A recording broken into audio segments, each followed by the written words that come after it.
Oh, yeah? Okay. What if it automatically records on YouTube? I don't know. I don't care.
Oh, so I wanted to check.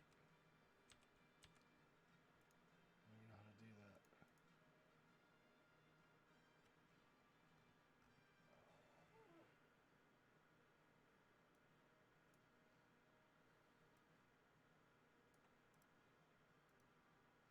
What was that?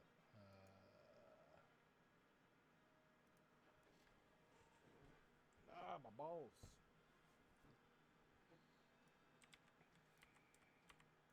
Lucky.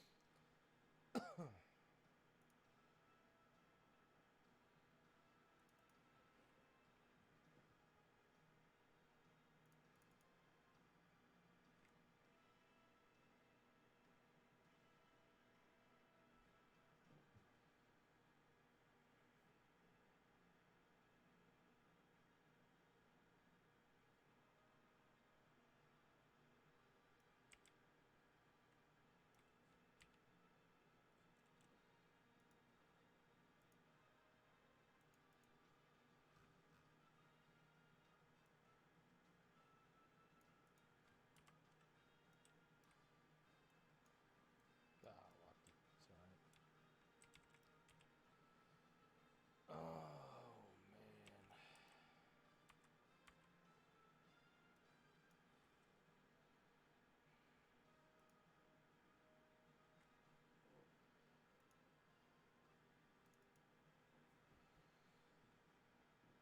I want to put him. How much does the server transfer cost? $35 fucking dollars. Oh, that's good. $25 fucking dollars.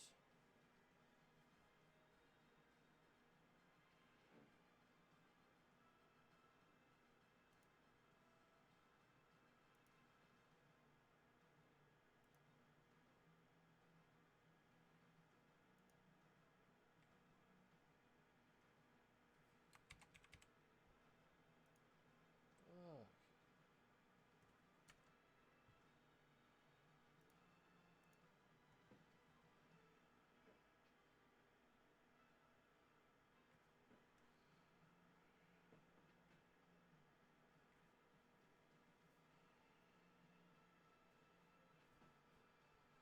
I don't know what that is.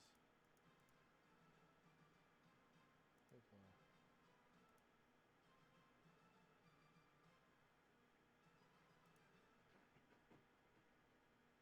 Ugh, I don't know what my account info is.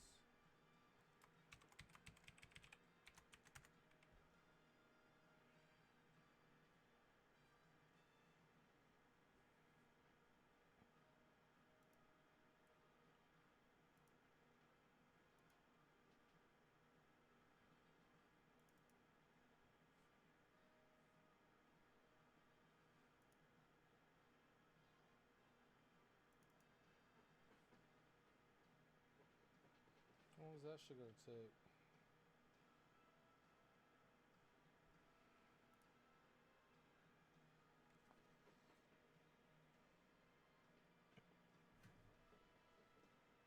Get everybody up bleeding hollow. I'm not gonna do the rogue yet.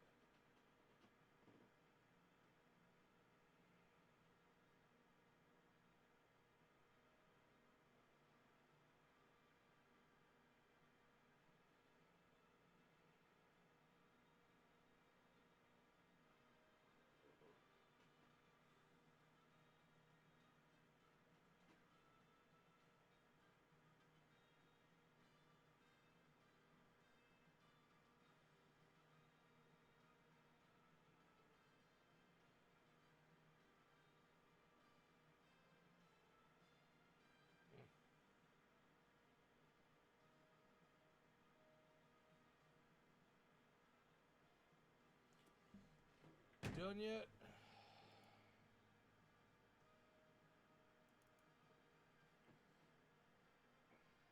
It's taking longer than a minute.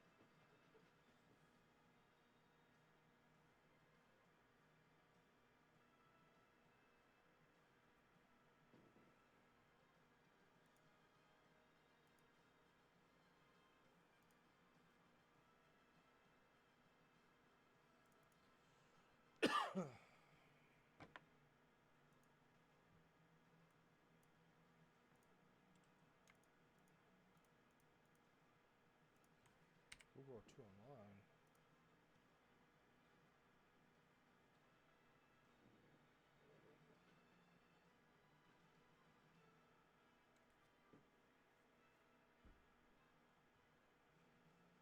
Do people still play World War II online? I mean,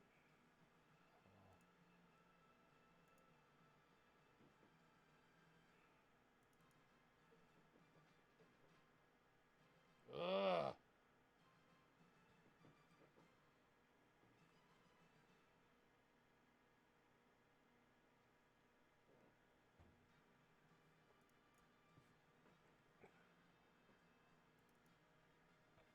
Fuck.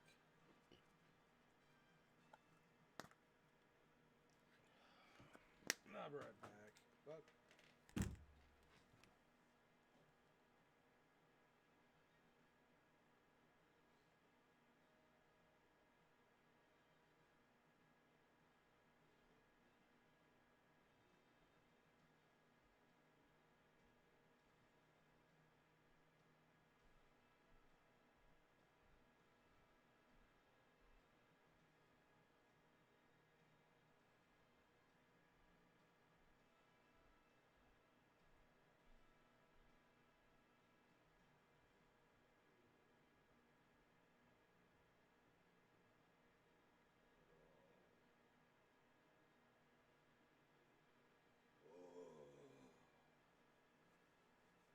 Fuck.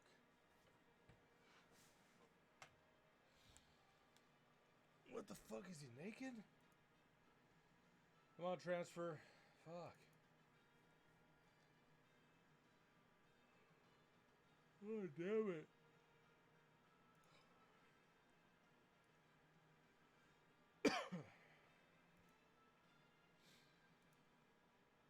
Whatever.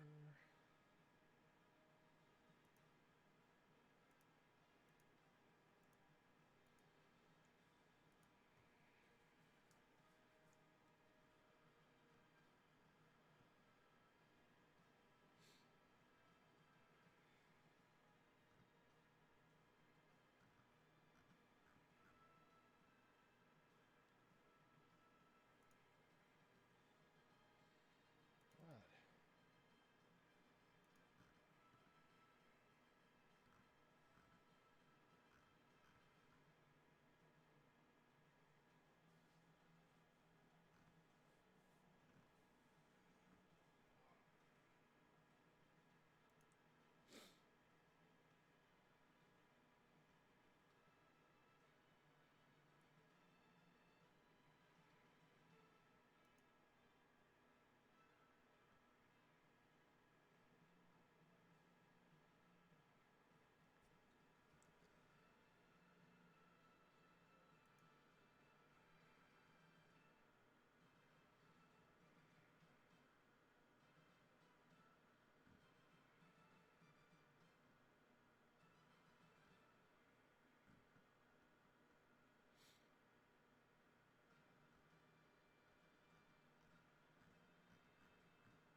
Come on.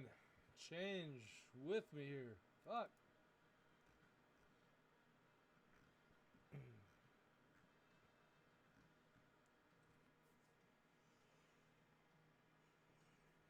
Shit, I can't stop yawning.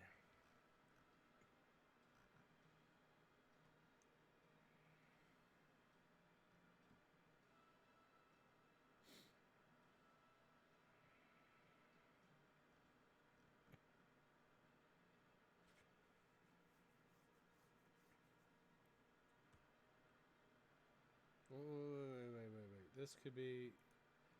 This could be worth watching while I wait for this. Unless this is ready yet. No. I am going to.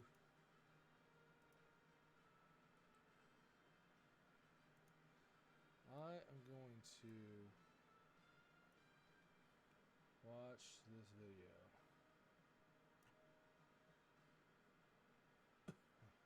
while I wait. Start over.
Man, still not. What the?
Why is it closed now? Oh, times change.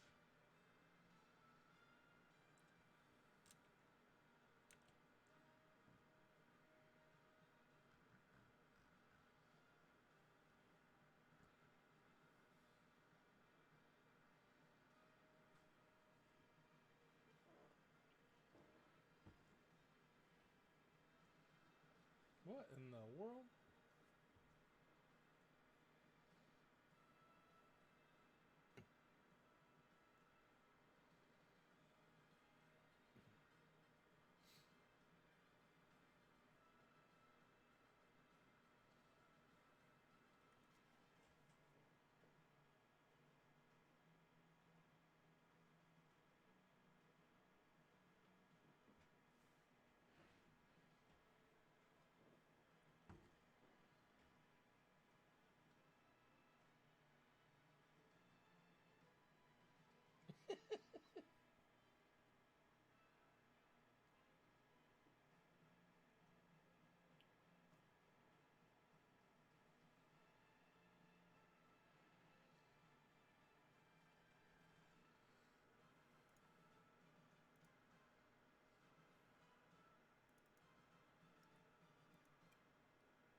that fucking flashlight's bigger than him. Fuck.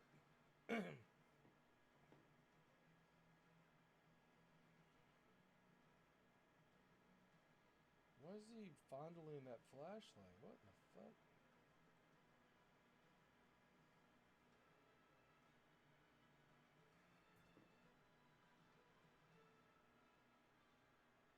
I have it installed.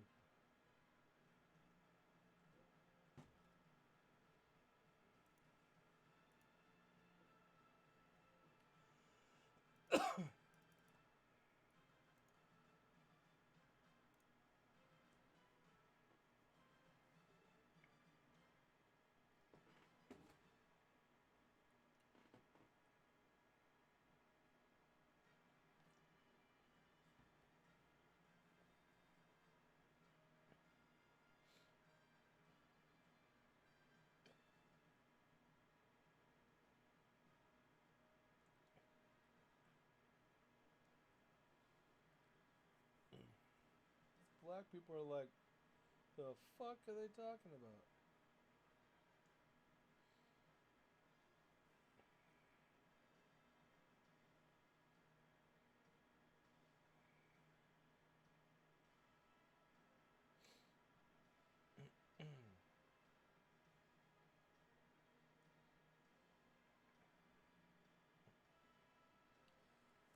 Oh my god, two that aren't even around anymore.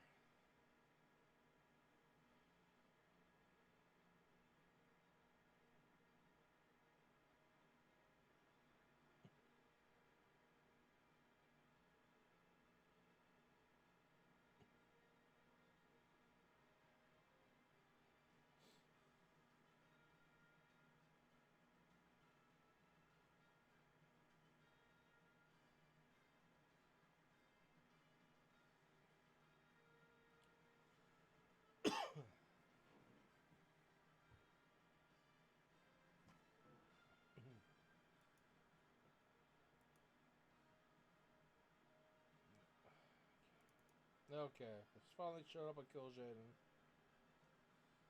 but it's still there. We'll see what happens.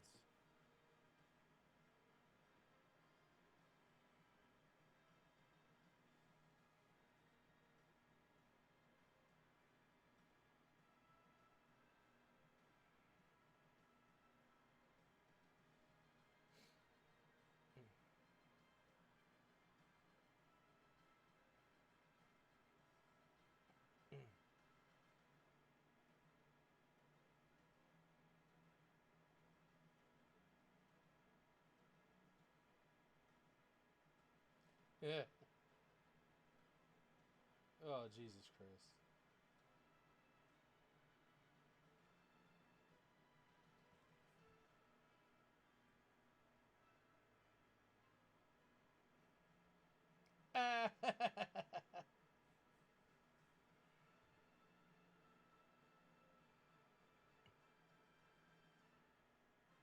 God, what a weirdo, man.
sterilizing machine.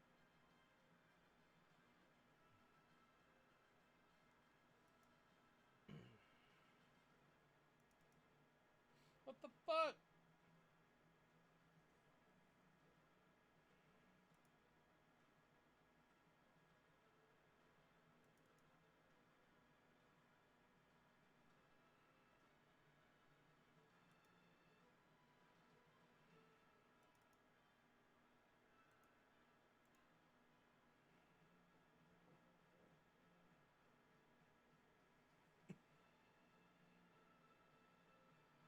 What the fuck is this?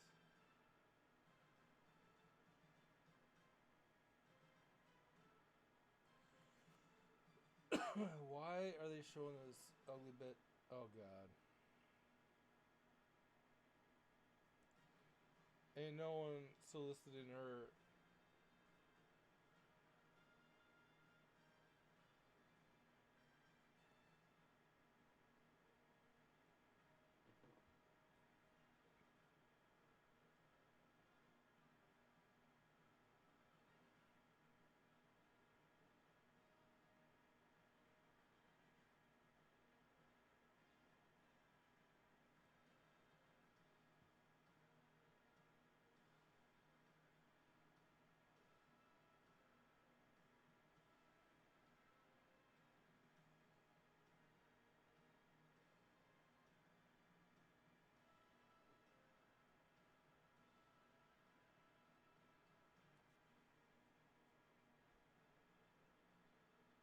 Ugh.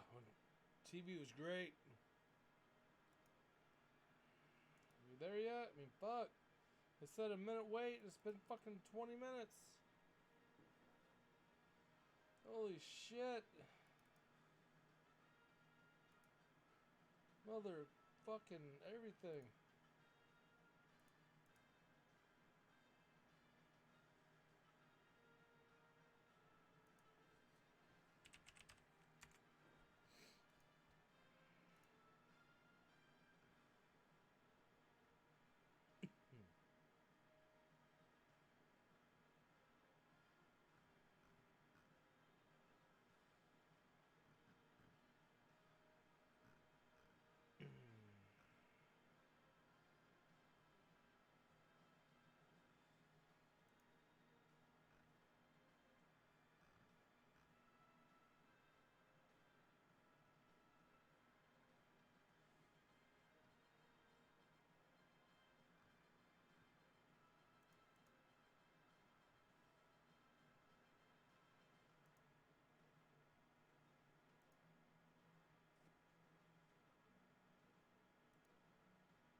$31? Yeah. Oh, you're driving me nuts, bro. I just want to fucking play.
Fuck, man. I don't want to play my 120.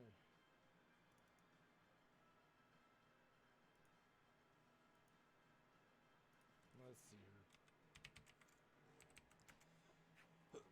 There has to be another video I could watch on that.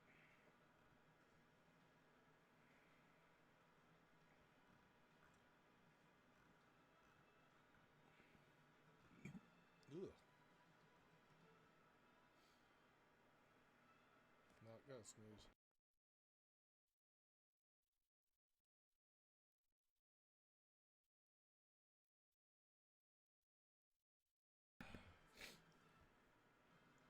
Yeah, seen you.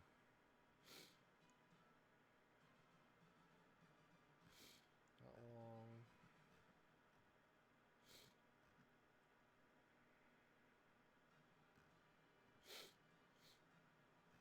Not long.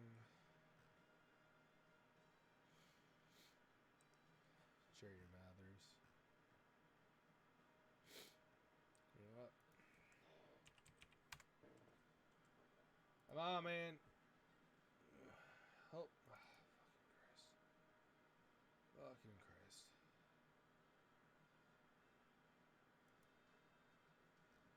4 fucking weeks ago. Have I watched it? Oh, I haven't watched it. The search term. Oh, let us watch this while I wait for that. Okay.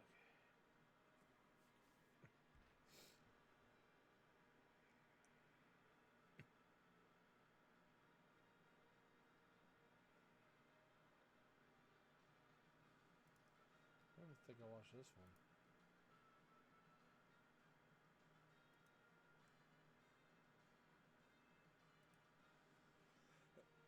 Yeah, I haven't. Okay.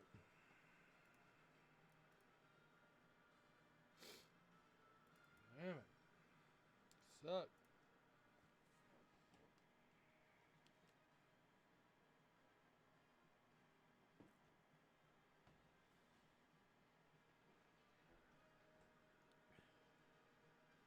And binging some creepy websites, videos, and online posts that you might dig up.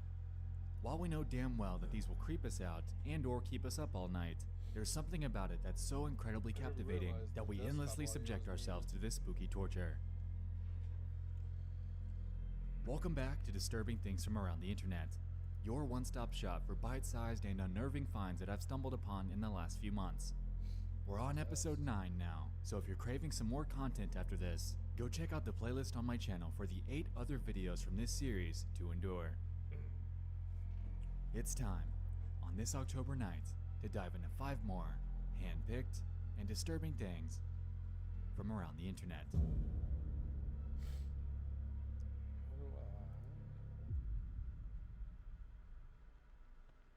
gotta be a way to do that.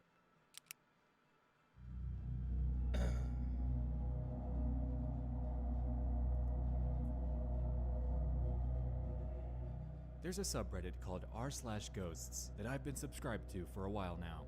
Most of the content on there typically falls into the category of an orb picture, a video that shows dust flying past a camera, or a testimonial of something out of the ordinary that might have happened to someone.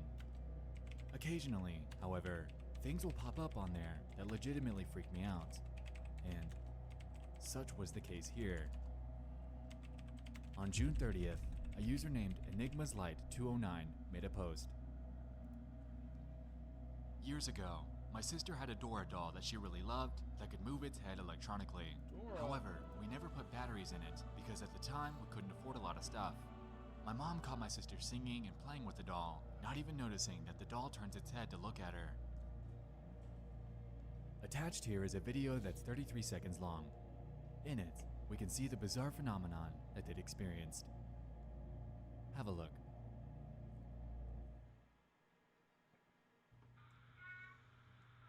Oh, shit in a bucket.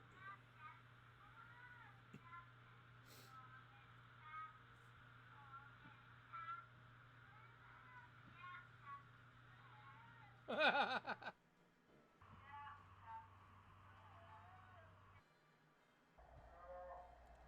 in the fuck?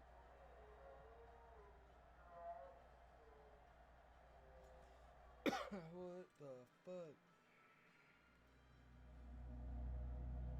According to the OP, this video was filmed by their mother. Apparently, she thought the singing was cute and whipped her phone out to record. It was only at the moment when the mom finally showed the dad that the weird movement was noticed. What? How did you not notice that? In this comment, You're watching the they damn explain, thing? "While I have no way to show credibility other than my word, I'll add a bit of info. My mom and sister were the only ones home at the time, and my mom thought my sister was really cute singing and stuff. When my dad came home, my mom showed him the video of her, and he was the one to notice its movement. He's actually the one who recorded the video I posted in this post. As for the doll, he threw it away that same night." Now, if there's one thing I've learned from running this channel, it's to always remain a skeptic. Enigma's light definitely seems genuine here, and while I'd love to believe that we've captured some sort of ghost activity on camera, unfortunately, without concrete proof that there weren't any batteries inside of it, it's hard to completely run with their story. Regardless, the video and testimony is one of the creepier ones that I've seen online, and if their story is legitimate, then, Oh well, shit. It's actually ready. it looks as if they've caught some sort of paranormal entity on camera. Good thing OP threw that doll away. It can't be cut. Hold on. Hold on. I'm gonna have to change.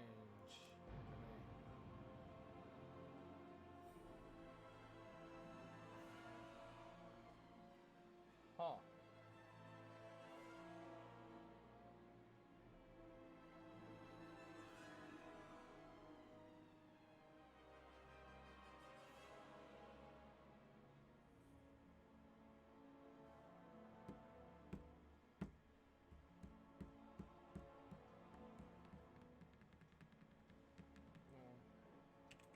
I think my paladin could update.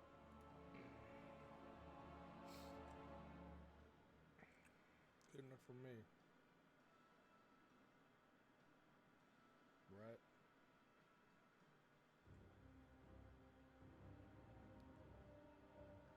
Okay. Oh shit! No. I want to keep watching that video though. Are you serious? I'm gonna set this shit up again? One's done. You're over there.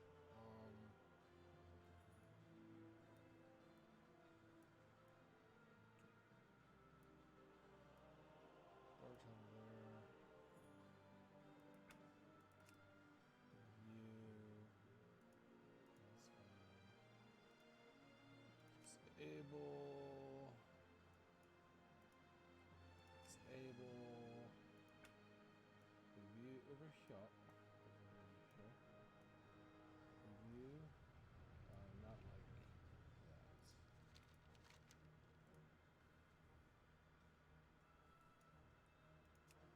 Not like that. Review up there. You. Oh, come on. You there. This will go there. You get moved there. There. You dare to disturb these waters, There. you will drown. And there.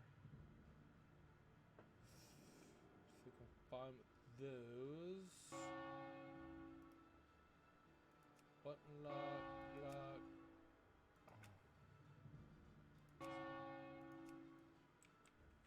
Yeah, I think I'm good with that. Except for this. Be a little bit bigger. Right there. Oh, where is... Oh, that was the shadow unit frames. I don't do shadow unit frames anymore.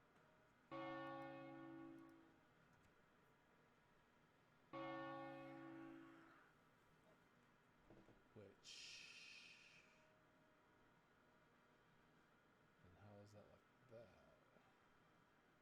that's a shadow unit for them.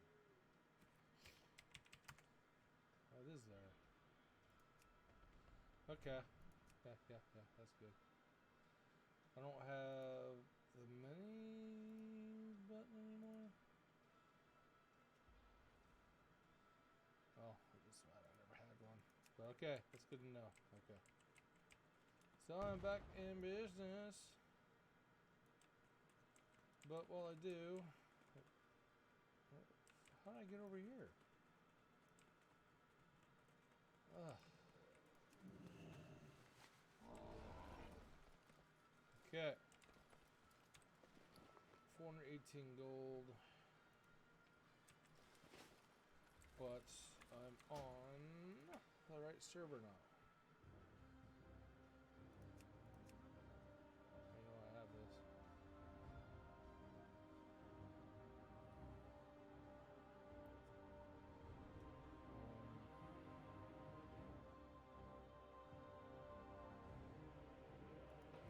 Oh.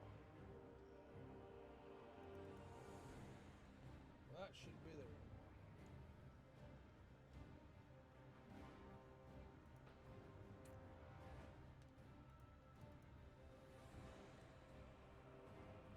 So that's good. Probably close that. This is my main server now. I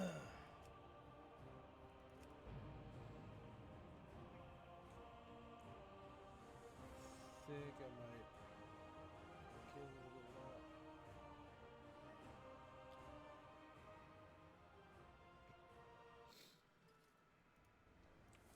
See how that goes.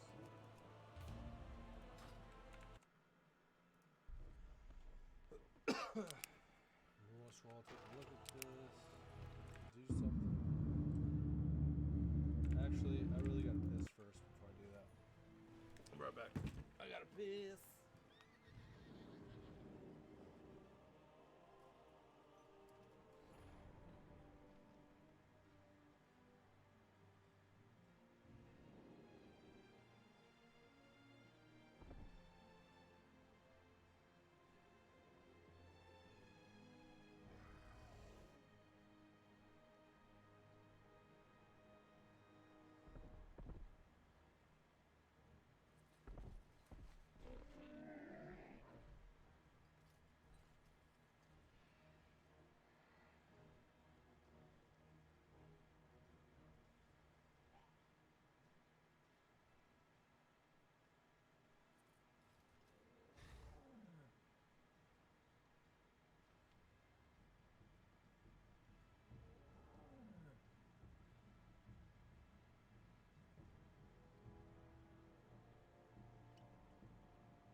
Hasn't popped up. It hasn't popped up, huh?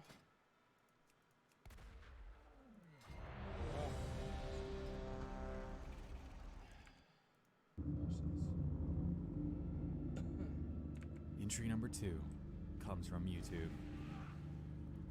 Back in February of 2011, a user by the name of Boog731 would begin to make a series of videos outlining an extremely odd stalking situation that they'd become wrapped up in.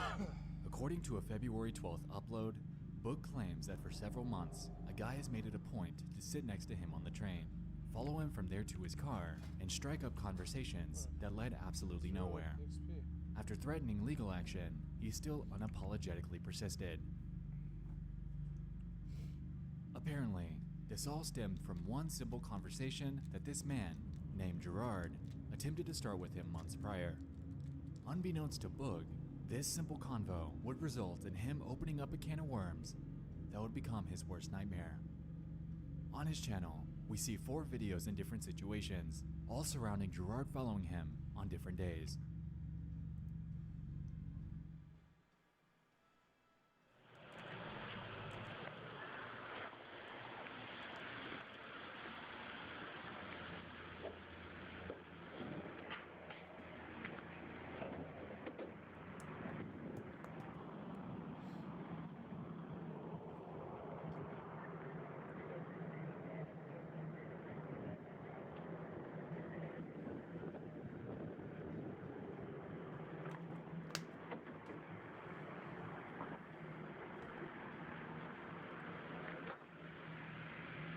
Oh, it was a chick, side chick?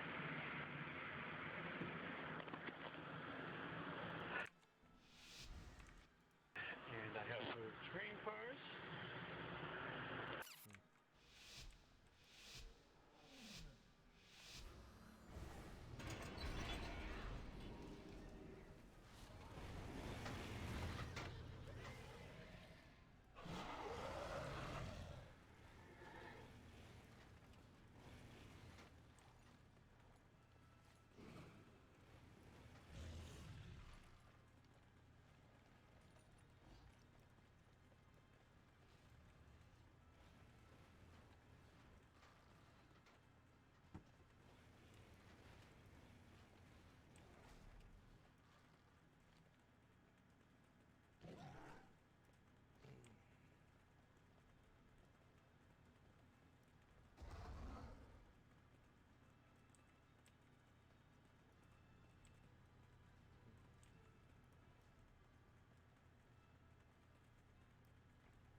How did I already get 7,400 experience?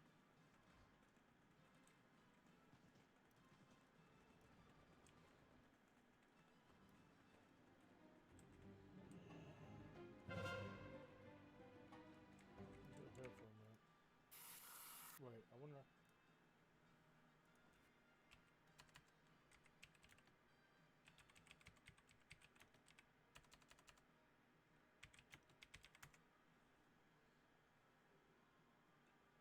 5 minutes.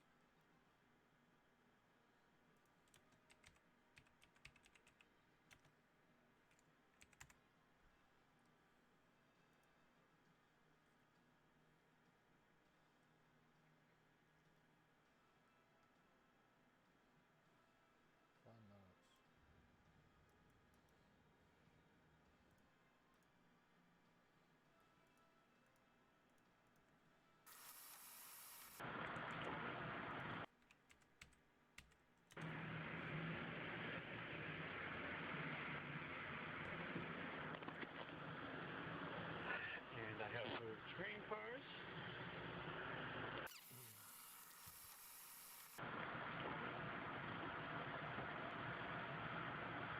Wait, that's right there? It's a weird looking motherfucker. Eventually, Boog becomes fed up and decides to confront him directly about his incessant stalking. In the last video he took, on February 18th, he decides to make a scene. Eventually, Boog becomes fed up and decides to confront him directly about his incessant stalking. In the last video he took, on February 18th, he decides to make a scene in order to get the point across that he wants to be left alone. Here, the video opens up with Gerard following Boog off the train before Boog finally turns around and tells him to get back on and to stop following him.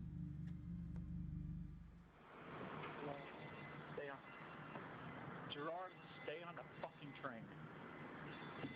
Stop following me. Sit down and stop following me.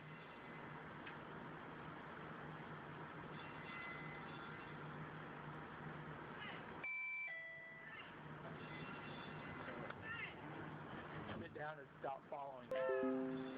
We're going. Sit down.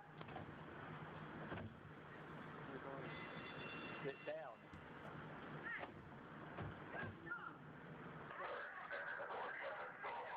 Can you get him to stop following me, please? Okay, somebody to get off train and somebody to stay on. Guys, why are you following him? I don't know. He doesn't know.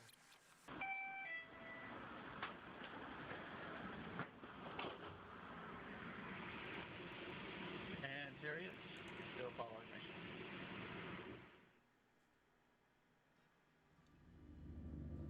As we could see, even the efforts by the woman that helped him board a different train car were futile, as the second that Boog sat down and looked to the left, Gerard was staring directly at him.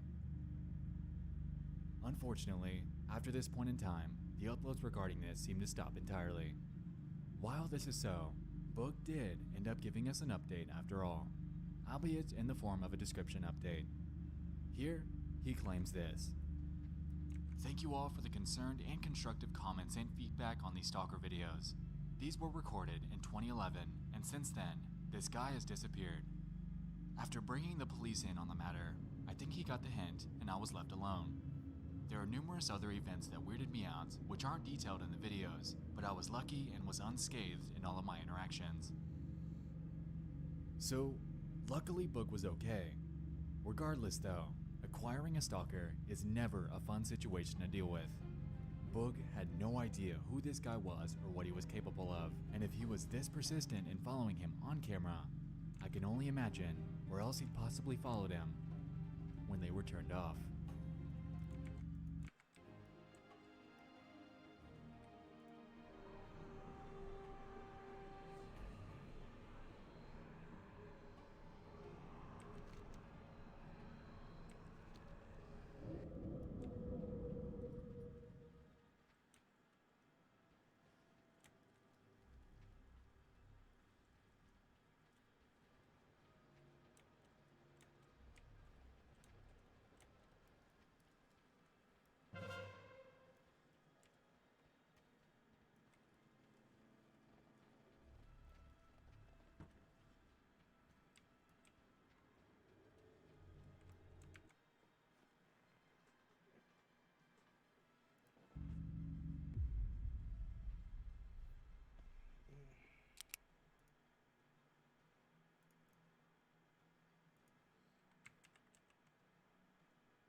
Wait, what was that? Quick trip. On Sunday, February 10th of 2019, an extremely terrifying incident would unfold at a gas station in Hall County, Georgia. Early that morning, a couple pulled into the parking lot of a Quick Trip gas station and parked near the front door. That's not a quick trip. Soon after, a man approached their vehicle before an altercation broke out, like a resulting BP. in the death of the passenger inside. Eerily Wait, what? broke out, resulting in... Soon after, a man approached their vehicle before an altercation broke out, resulting in the death of the passenger inside. Eerily, when this was unfolding, bystanders were in their car recording the entire thing on Snapchat. The video that you're about to watch is about 30 seconds long and is absolutely chilling.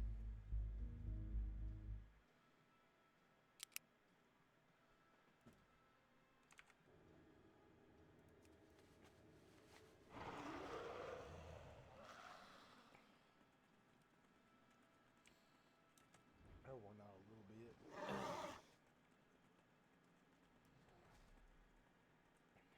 Should go to mine.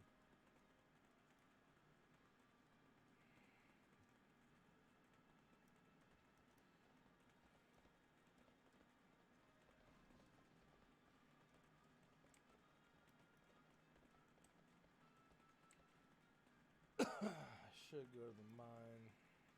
Then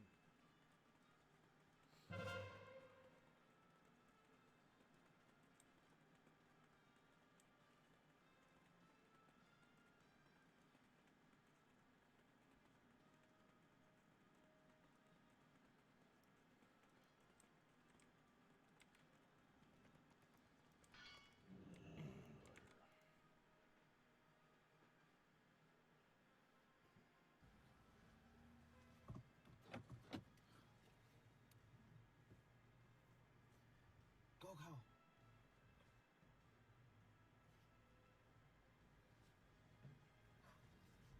Yo. Look, he has his gun out.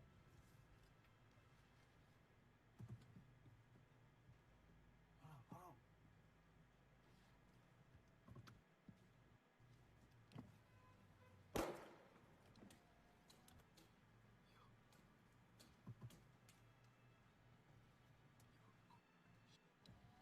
why that motherfucker ran right past him? Got out of the car.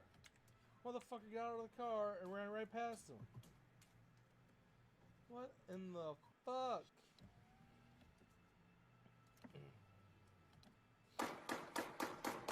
Yo. Go. The son of a bitch got out and just left that person. James Elliott Bloxham, the alleged ex-boyfriend of the driver of the vehicle, was charged with the felony murder of a man by the name of Chester Morrison. Bloxham fired the first round into Morrison's head, then 6 shots thereafter into his torso. Apparently, Bloxham chased the vehicle from Buford to Gainesville, which is about a 30-minute trip, attempting to run them off the road the entire time before this situation eventually unfolded. While it was taking place, people inside the gas station ran into the back cooler in hopes of hiding from the gunman. Luckily, no one else was harmed in the incident, and while a motive is still unclear, it's believed to be related to a relationship that she was in with both men at the same time, though take that with a huge grain of salt.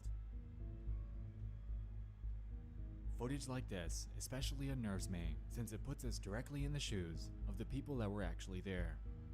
No dramatized story, no fictional details, but a real-world look into something that can truly happen anywhere you least expect it.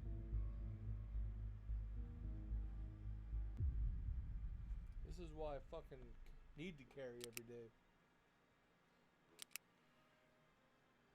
Wonder how much a shoulder holder costs.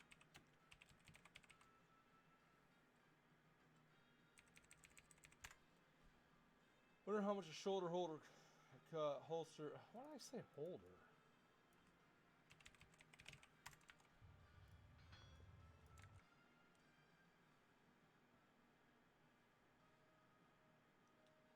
Because it is winter.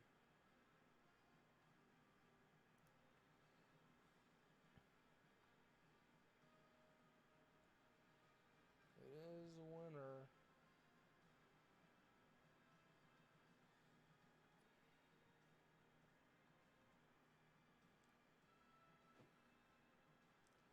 See, the problem with this is, first of all, I'm too fucking fat for that shit.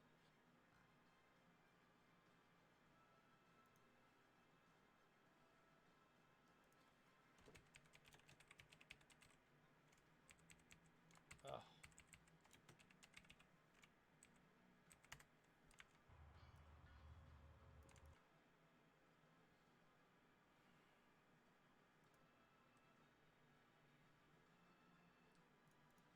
Go back to this. I do not work well with. I'm not that fucking. Holy fuck, that's a skinny motherfucker. I gotta sneeze.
Didn't realize the mute was mic was muted again.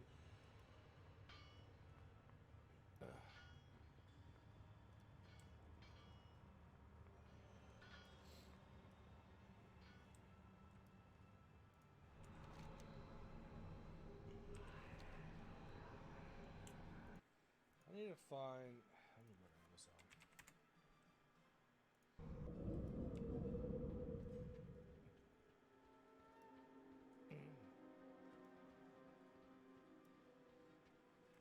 What can I get for you today?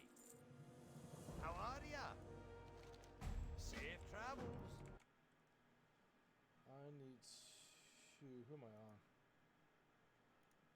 Look for this belt. Oh, come on. Because the belt never fit. This fucking thing. It never... What size did I get? I got 35 millimeter wide L.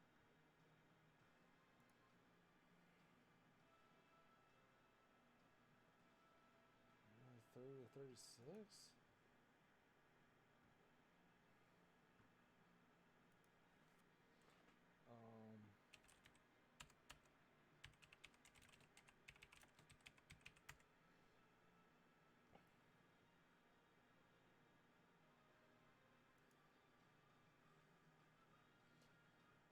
$49 fucking dollars.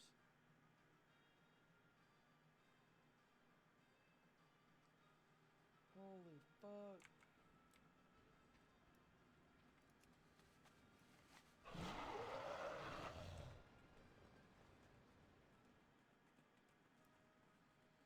$4 fucking dollars.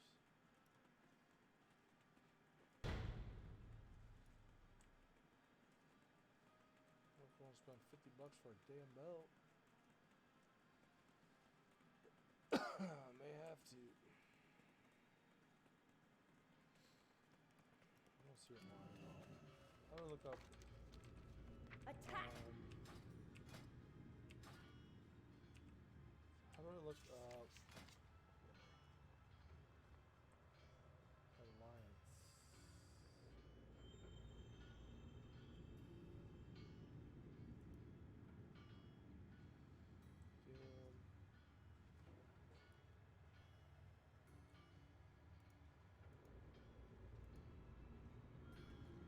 Active. Classic. I'm just looking for fucking...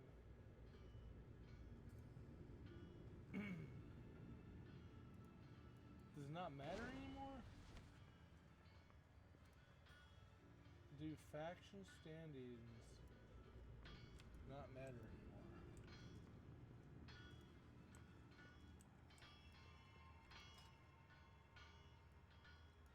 That's interesting.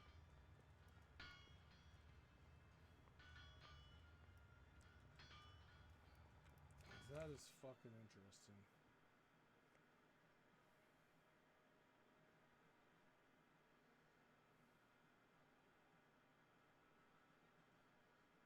Let me look at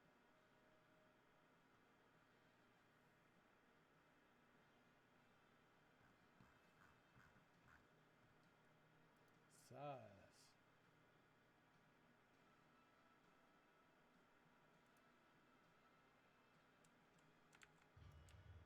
I need to go find my fucking... Hold on. I need to go find it.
I would probably say 42 inch.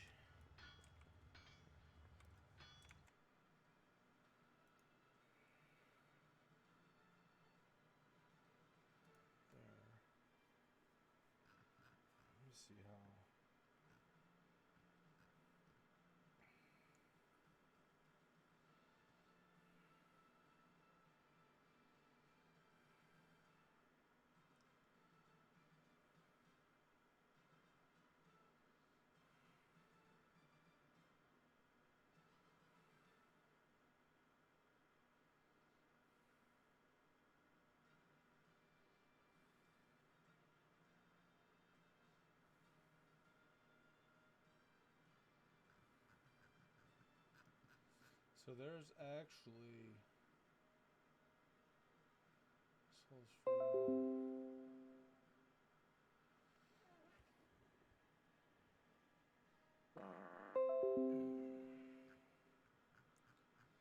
so probably better for 40. That's fucking expensive. That is fucking expensive, man.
Yeah. Wait.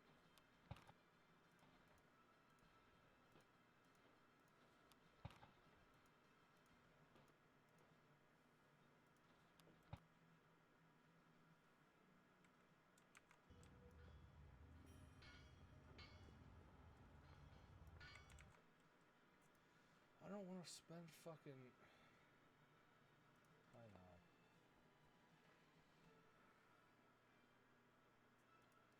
That's my order. Fuck! I hate spending money. Just fucking hate it. Break their bones. Slay them all. Gained 215,000 experience so far.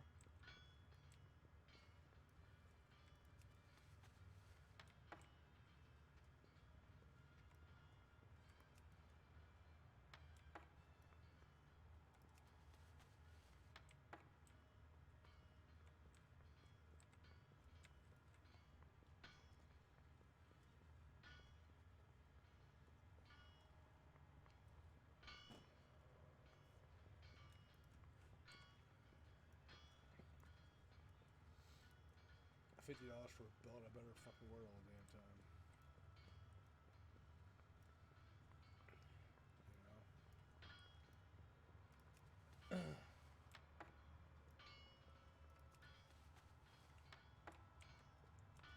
So which fucking thing is it? There's so many fucking. Well, so, I mean, it says. So where's Alliance? Is honor or is reputation pointless?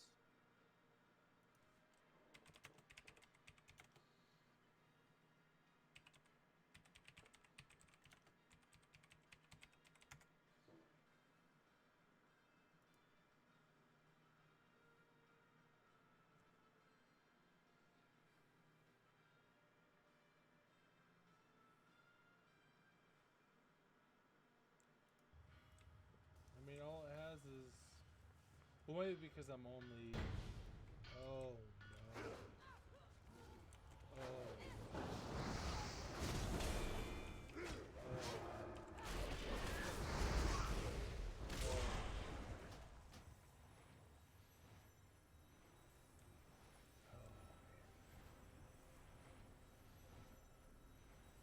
Oh, fuck, I suck ass at this game.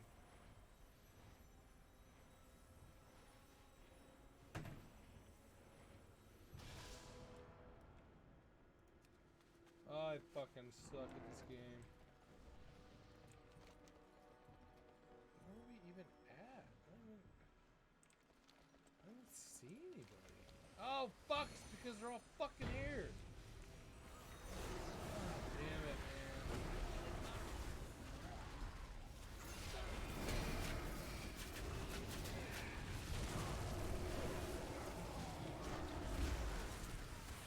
I ain't fucking leaving. All your food experience.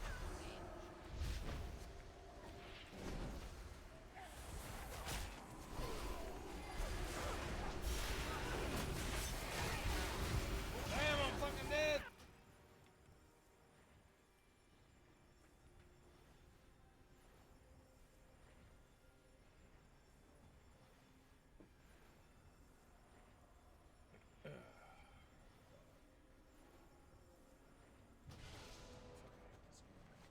I fucking hate this game.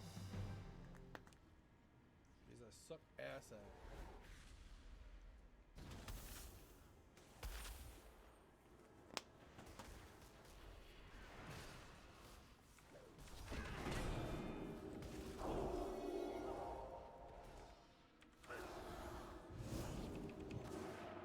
Too far away.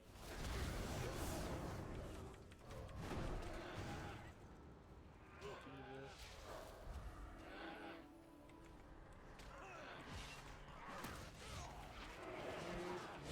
Get it up.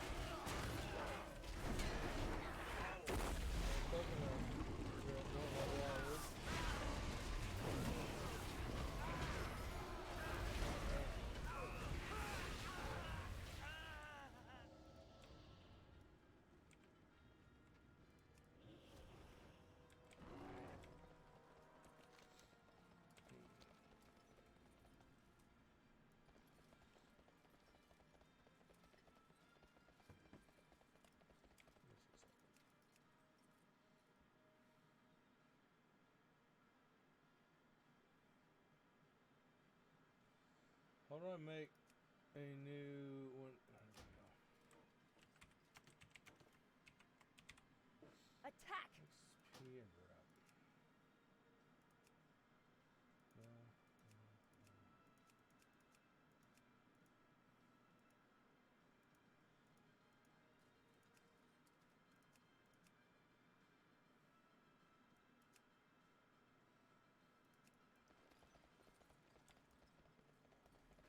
Try that out.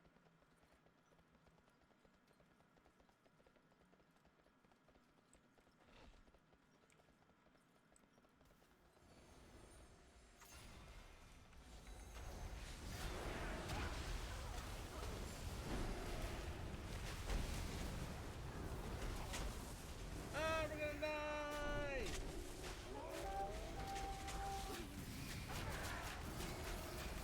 You don't need to give up.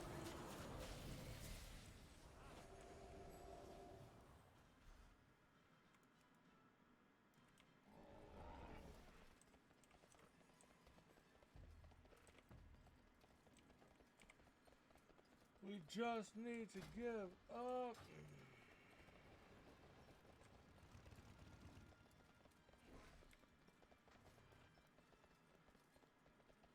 Slay them all.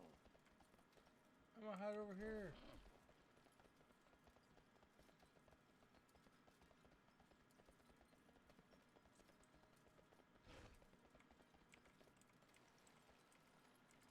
As I watch the fucking city burn.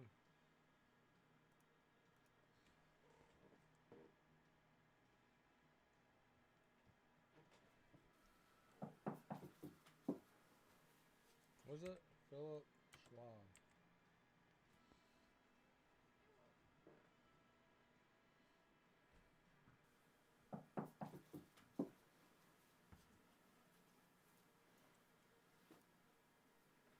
Good afternoon.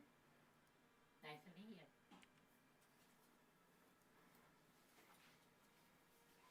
Who's this honey? So glad you can make it here today.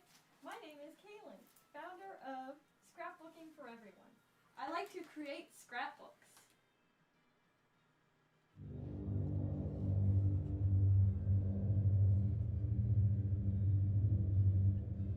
In June of 2019, a man named Philip Schwab and a woman named Kaylin Blue, both from the video, were going about their engagement as usual. Wait, what?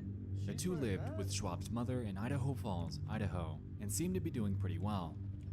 Or so most people thought. Eerily, on the night of Saturday, June 22nd, everything would go horribly awry while Schwab's mother was away. Philip seemed to snap, or so it seemed. Special needs, On his man. Facebook, beginning at around noon, he'd make 3 posts.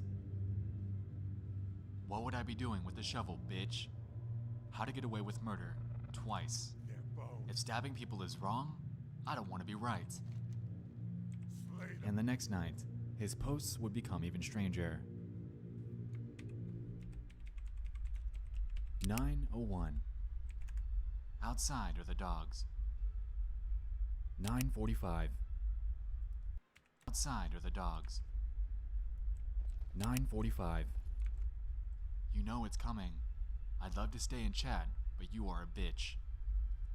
Silent but deadly. Cute as hell, too. What the Still smells better than you, bitch. She Ugly deserved as fuck. quicker. Should have known. God backwards. Spend all day kissing ass. You know they eat dog in China. See, Don? 2 sides to every coin. Enjoying the show, Cheech? Need warm-up music. Yeah, you're next, Dad.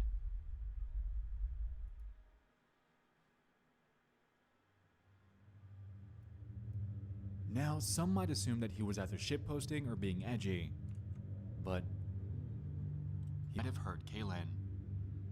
After asking for details, he escorted them to the backyard to show the spot where he buried her. Immediately after this, he was arrested, the street was closed off, and the investigation was started.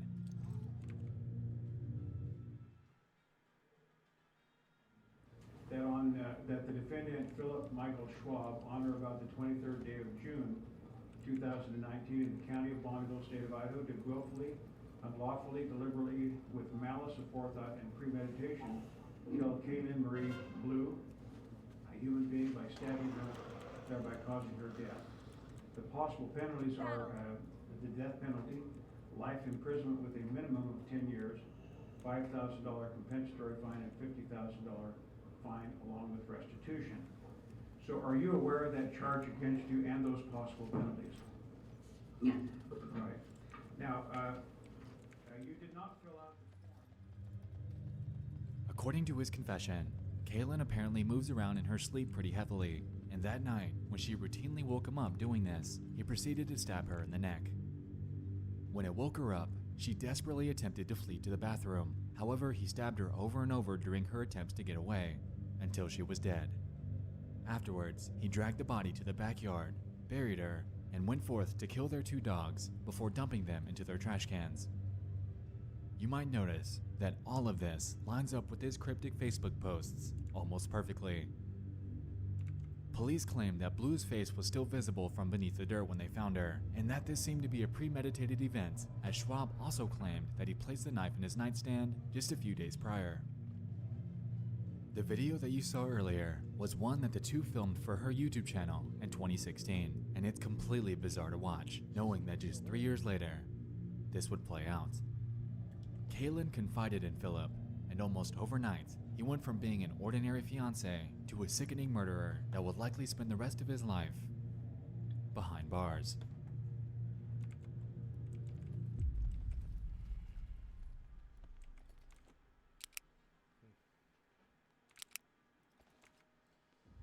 Confinement.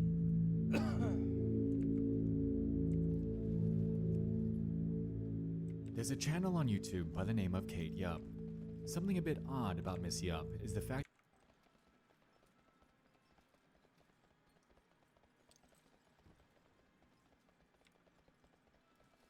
I'm just trying to get my fucking my levels, bro.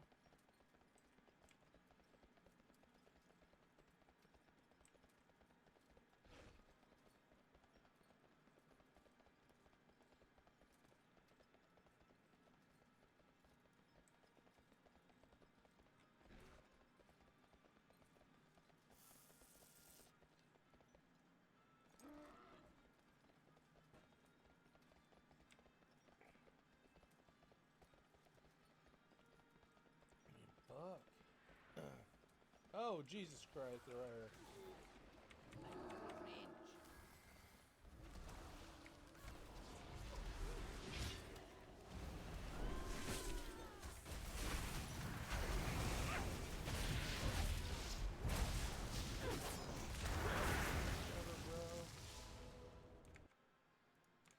You can't contact her at all. Look for links in the description. Good luck. Email in the About section. Non-existent. But that isn't even the weirdest part. Allow me to establish some pretext. Kate Yup is an up-and-coming mukbang channel that's been making videos since March of 2018. Her typical style involves Fucking mukbangs, man.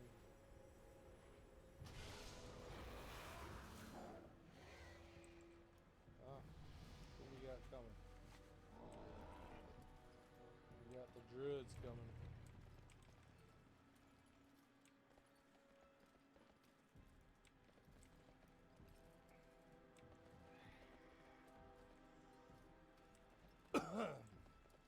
We have got the druids coming, huh?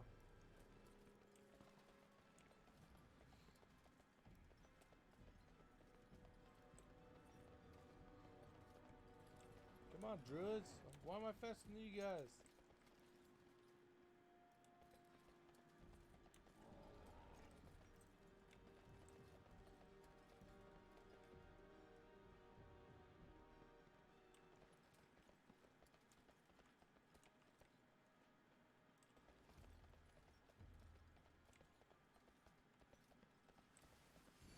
Well,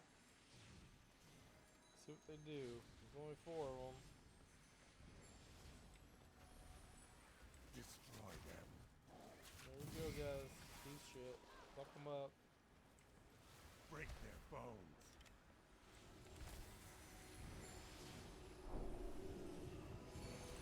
Fuck them up.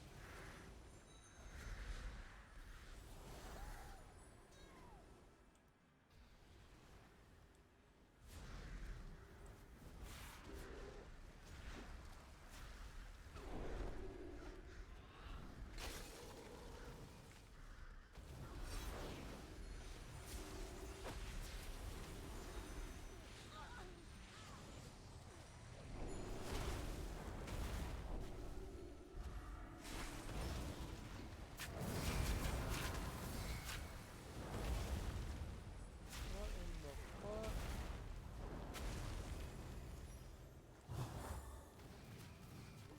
Are they already dead? That would suck balls.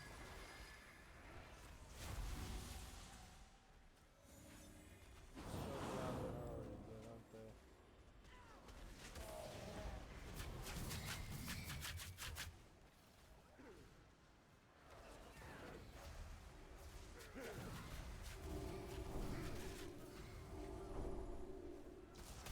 You son of a bitch. You son of a bitch.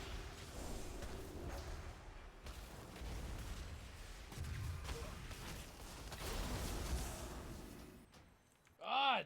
It's her wearing a mask to conceal her face while consuming ungodly amounts of food in one sitting.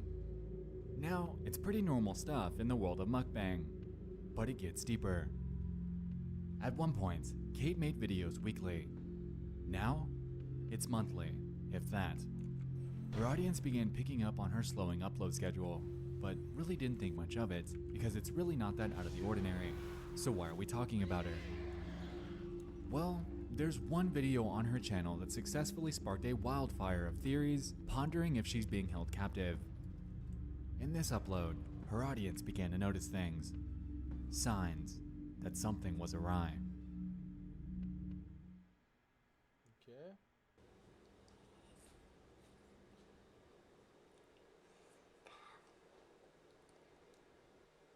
This is gross as hell. You can't see her whole face?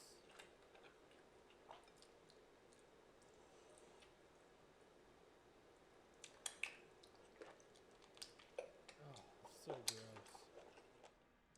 See it? Her arm is bruised, her lip is busted. At one point in the video, she capitalizes the letters SOS in a caption. And the most damning evidence? Morse code, specifically spelling out the words, "Help me." Though I'm extremely skeptical on that last How one. does she know that? Her audience went into a frenzy, and all over the world, commenters chimed in asking if she was okay. Interestingly though, Kate would address these comments in an extremely bizarre fashion. Not a simple, "guys, I'm fine," not a quick update video, but rather a copy and paste of a comment made about her from Reddit. It's not Morse code. That isn't even how Morse code works. It's a series of short and long pulses. Even thinking outside the box by assuming she's using one finger for long pulses and the other for short pulses, she taps 3 fingers on the bowl. It's just random tapping, and there's no correlation between her tapping and the Morse code. I couldn't identify a single letter. Every other claim, aside from the bruises, is just silly. Why would a captor let her edit the videos? That doesn't even make sense. And if Joe YouTuber could spot the SOS, so would they. And if she knew enough to use SOS as a call for help, why on earth wouldn't she have tapped that on the bowl? It's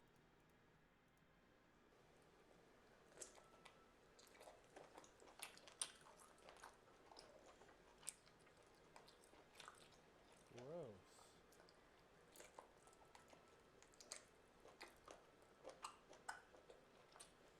Why? It's so gross looking.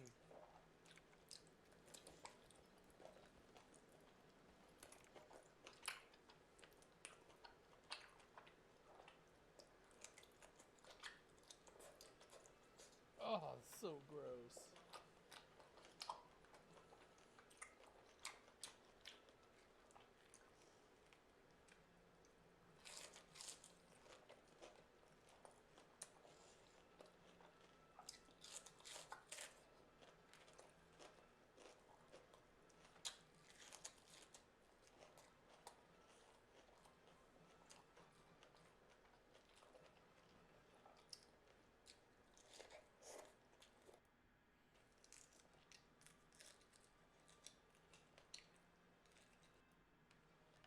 That is so gross looking.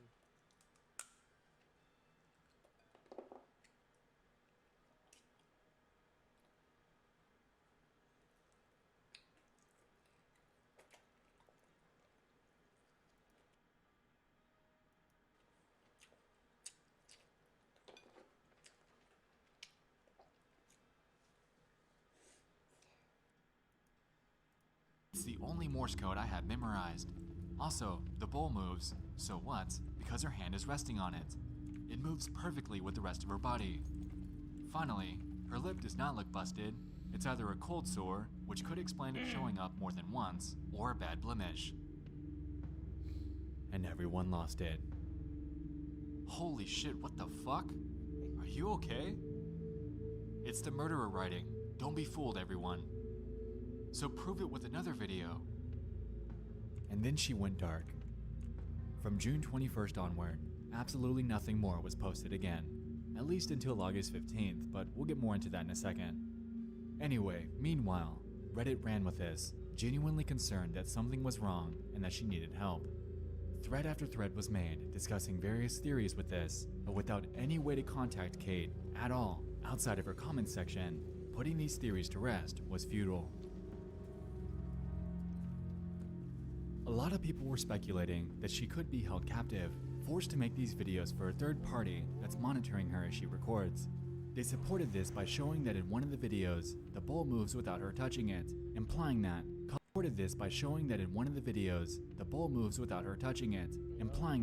coupled with the capitalized SOS, her busted lip, and the bruised arm, this is all against her will.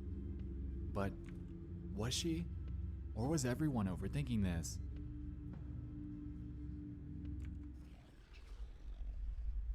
August 15th. I'm alive.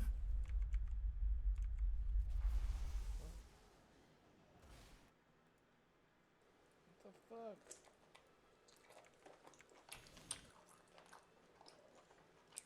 It's so gross. Don't anybody watch this shit. Oof.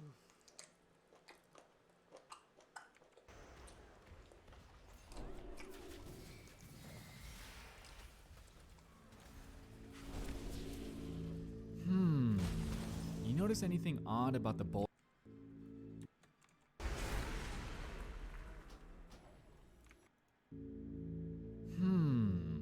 You notice anything odd about the bolded letters in the captions? Keep that in mind. We'll come back to that in a second. Anyway, here she addresses the audience and claims that she's okay. Whatever, bro.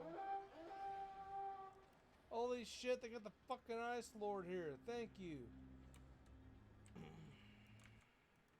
Definitely nothing to see here, right? She is smiling after all. She then goes forth here to explain to the audience that she absolutely loves the food she's eating. Octopus tentacles, love that. Brown shrimps, so much flavor, salty and crunchy, so good. Salmon, raw of course, my first love, the butter of the oceans. But then you notice that she didn't capitalize the beginning of these. I wonder why. You notice that she didn't capitalize the beginning of these. I wonder why. 002 H 007 E 752 L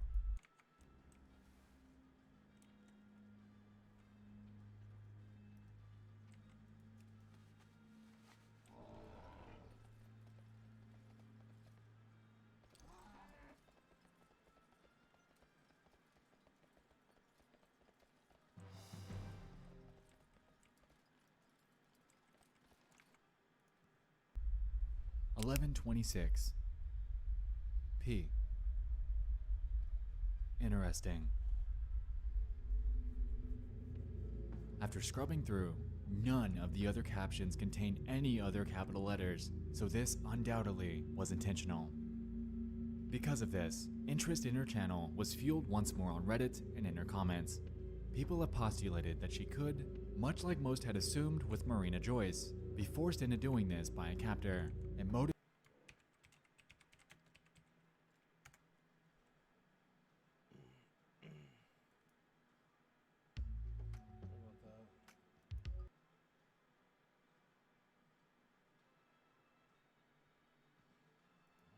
Motives have ranged from financial gain to her potentially being trafficked. All in all, it's hard to discount the stark evidence pointing to the possibility of something deeper going on here. Kate Yup is a bizarrely confined channel, locked solely into the realm of YouTube.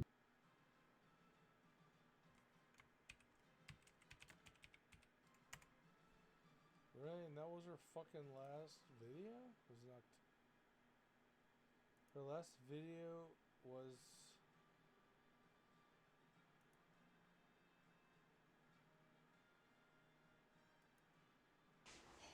Here. What the fuck?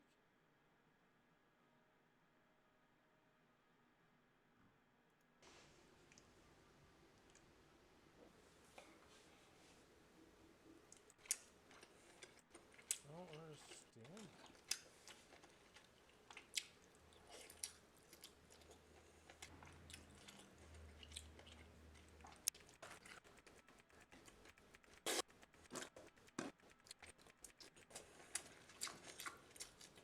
Makes no sense, bro. Giving us absolutely no method of contacting her outside the platform. While in her latest upload, the help acrostic is the most obvious, it could simply be her playing into this newfound mystery for clicks. If she isn't, however, then we're firsthand witnessing someone that's in trouble, desperately reaching out in any way she's able in order to gain a sliver of help.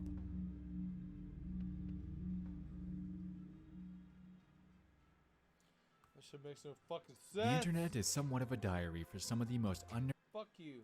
It's kind of fat, eh?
Never heard of her, but let's Hi, my secret.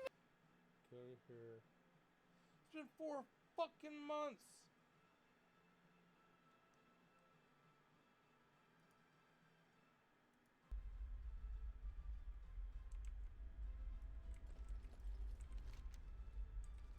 Why can't they just fucking end this fucking match, man? Why can't these motherfuckers in Ultrac Valley just let it fucking go? I mean, So, seriously. you use the internet.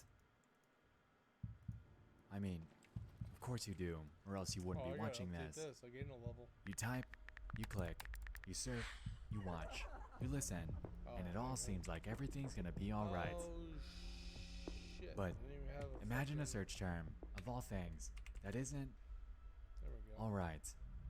Imagine something that's so bizarre and so enigmatic that it's caused otherwise ordinary people to vanish from the internet So without a trace. Ladies and gentlemen, can we this is the fucking story just of lose Erotus, this fucking a 4chan conspiracy. match? Wait, let me go mine. Let me go mine. Let's look at the mine. Let's look at the mine.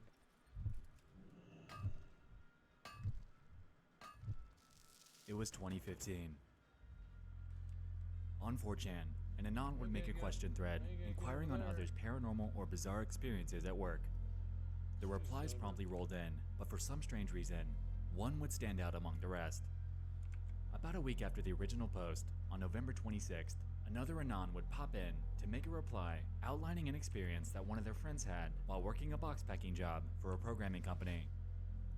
At 1:26 a.m., this was posted. Okay, just a heads up.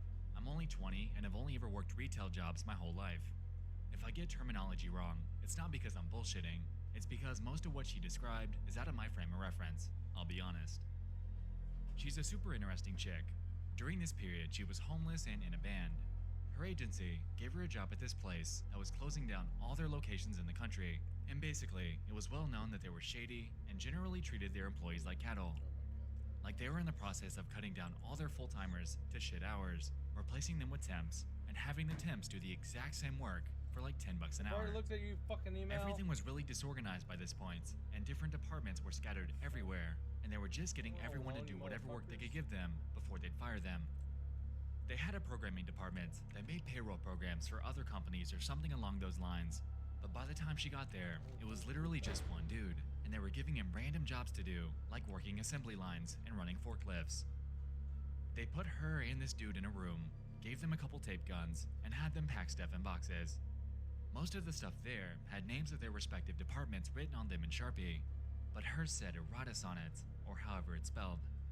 The dude told her to get rid of the tape gun and not to mention it to any supervisors, since apparently one of the jobs years before had been writing code to flag any employee that searched for it in their computer system. Not any old word, just that one, and they'd fire you if you got flagged. Weird shit. Seems like this could be a simple one-off situation, right? Well, not quite. About a month later, on the night of December 19th, another Anon would visit the site, inquiring on something eerily familiar to the story that we just heard. At 8:30 p.m., they ask, "Did anyone here have any IT jobs on the East Coast between 2000 and 2010 or so?" I ask because a few people I know from that time and area have talked about some sort of sketchy HR-related program called Erotus, and I'm wondering if I can find any info about it. Not strictly paranormal related, but disturbing, and I believe I saw someone on X mention it before, so if that Anon is here, please post. Contrary to the initial thread, this one actually did pick up direct attention, with people throwing info at the OP.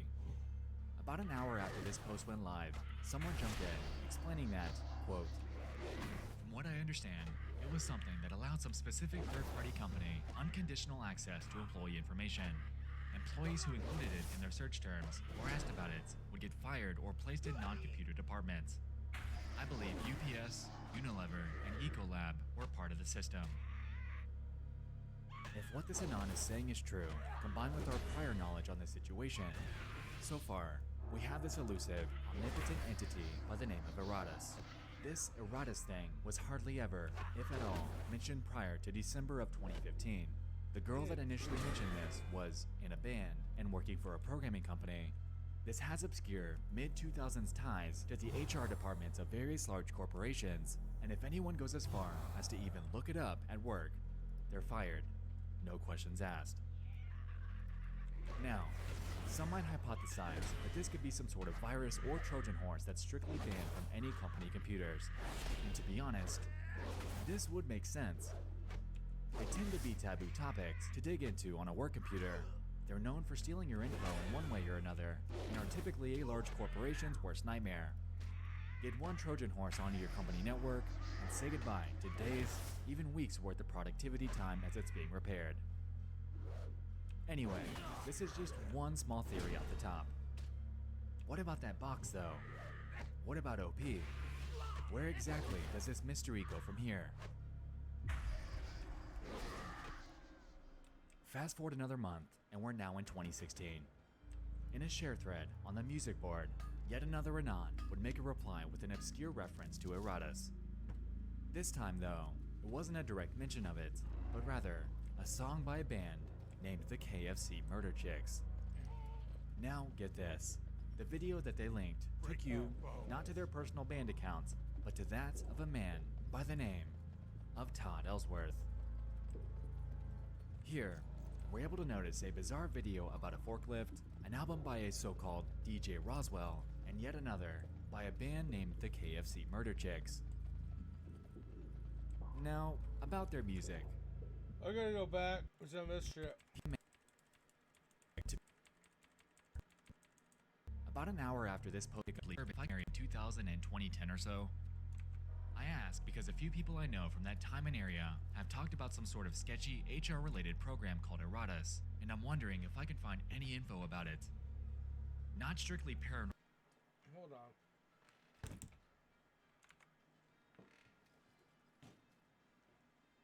Attack!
Related, but disturbing, and I believe I saw someone on X mention it before, so if that Anon is here, please post.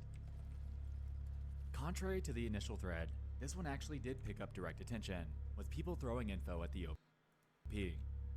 About an hour after this post went live, someone jumped in, explaining that, quote, "From what I understand, it was something that allowed some specific third-party company unconditional access to employee information. employees who included it in their search terms or asked about it would get fired or placed in non-computer departments. I believe UPS, Unilever, and Ecolab were part of the system. If what this Anon is saying is true, combined with our prior knowledge on the situation, so far, we have this elusive, omnipotent entity by the name of Eratus.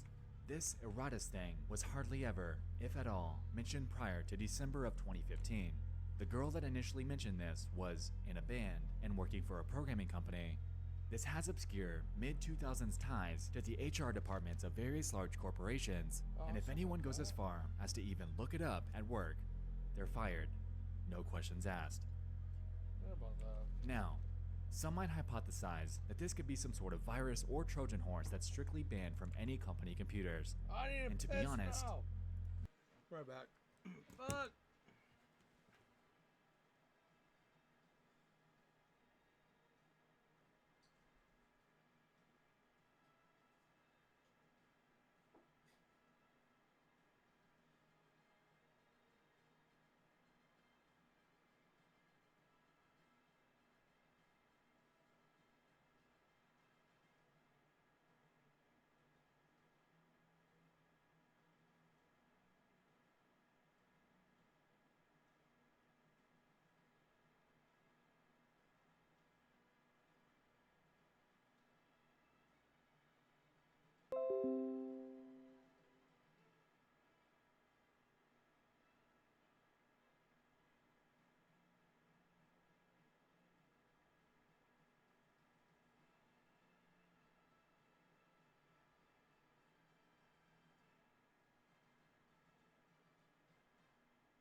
this would make sense.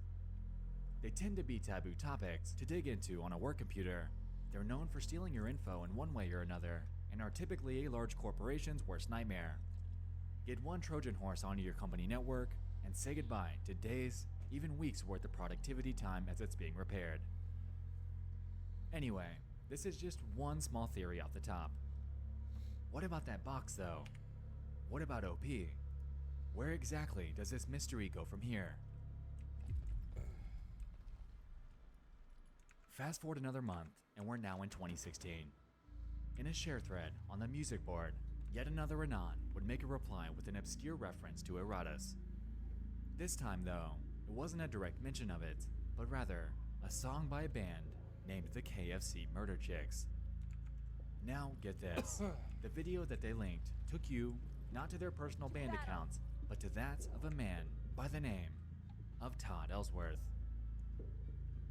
Here, we're able to notice a bizarre video about a forklift, an album by a so-called DJ Roswell, and yet another by a band named the KFC Murder Chicks.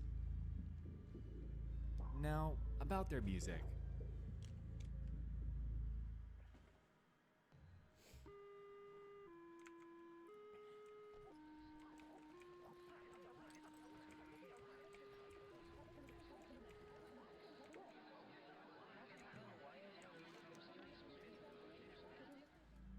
Yeah, it's something. Other than that, there's really no cause for concern here. Until you read the description of the Murder Chicks video.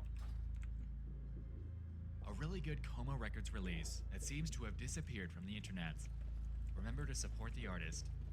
Eratus or Rusts. Interesting. According to archives, this initially read Eratus or Bust, but was subsequently changed. Why would this guy include this here? Notice how this video was uploaded on November 21st of 2015, before any mention of Eratus ever came to light. It's exceptionally out of place. So what are we missing here?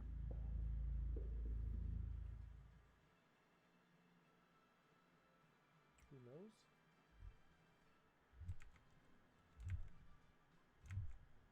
Chronos for life.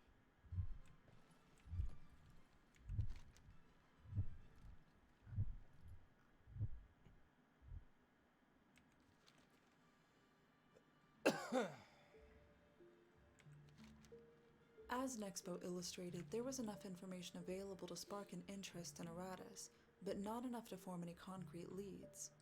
The snippets of evidence for an algorithmic anomaly, as many were beginning to theorize, were tenuous and circumstantial. But this was only the beginning, and the first of many new discoveries would come only a few months after the posting of the original threads. In January of 2016, a thread was created on 4chan's music board by an anon looking to pioneer a new music genre, which they referred to as Deep Internet. The mission statement of Deep Internet was to create, quote, a subgenre of noise, found sounds, and musique concrete, using super obscure, short, and/or low-quality YouTube videos, eschewing traditional notions of musicality. The original poster added the criteria that source videos must have fewer than 20 views. The idea was met with enthusiasm, with many users eager to participate. But once participants began watching this list of example videos the original poster provided, a portion of the discussion quickly pivoted to a specific upload. The first video was simply a commercial for a small-town electronics store, nothing exciting. The second link, however, was to a video entitled YouTube is Monitoring and Controlling My Life by a channel named Chronos for Life Jurassic Park. One of the first things you'll notice about this video is the incredibly poor visual quality, which, granted, was part of the criteria for the Deep Internet music genre, but this wasn't what caught the attention of the music board. The text, superimposed over images of the film Jurassic Park, seemed to accuse YouTube of conspiring against the uploader and their mother. Although it's often too blurry and illegible to read, this anon provided a transcript. As the text explains, Chronos for Life's mother used to make videos tributing her favorite film franchise, Jurassic Park, but once she passed away, YouTube began removing said videos. When taking into account the paranoia Chronos for Life felt toward YouTube, it's possible the poor quality of this video was an attempt to disguise the text, making it difficult for the alleged algorithm to detect. And although this was an interesting video with many eager to watch and discuss, it was easily explained by mental illness, perhaps born out of grief for the passing of a loved one. However, only 3 hours after the posting of the original thread on the music board, Chronos for Life uploaded this video.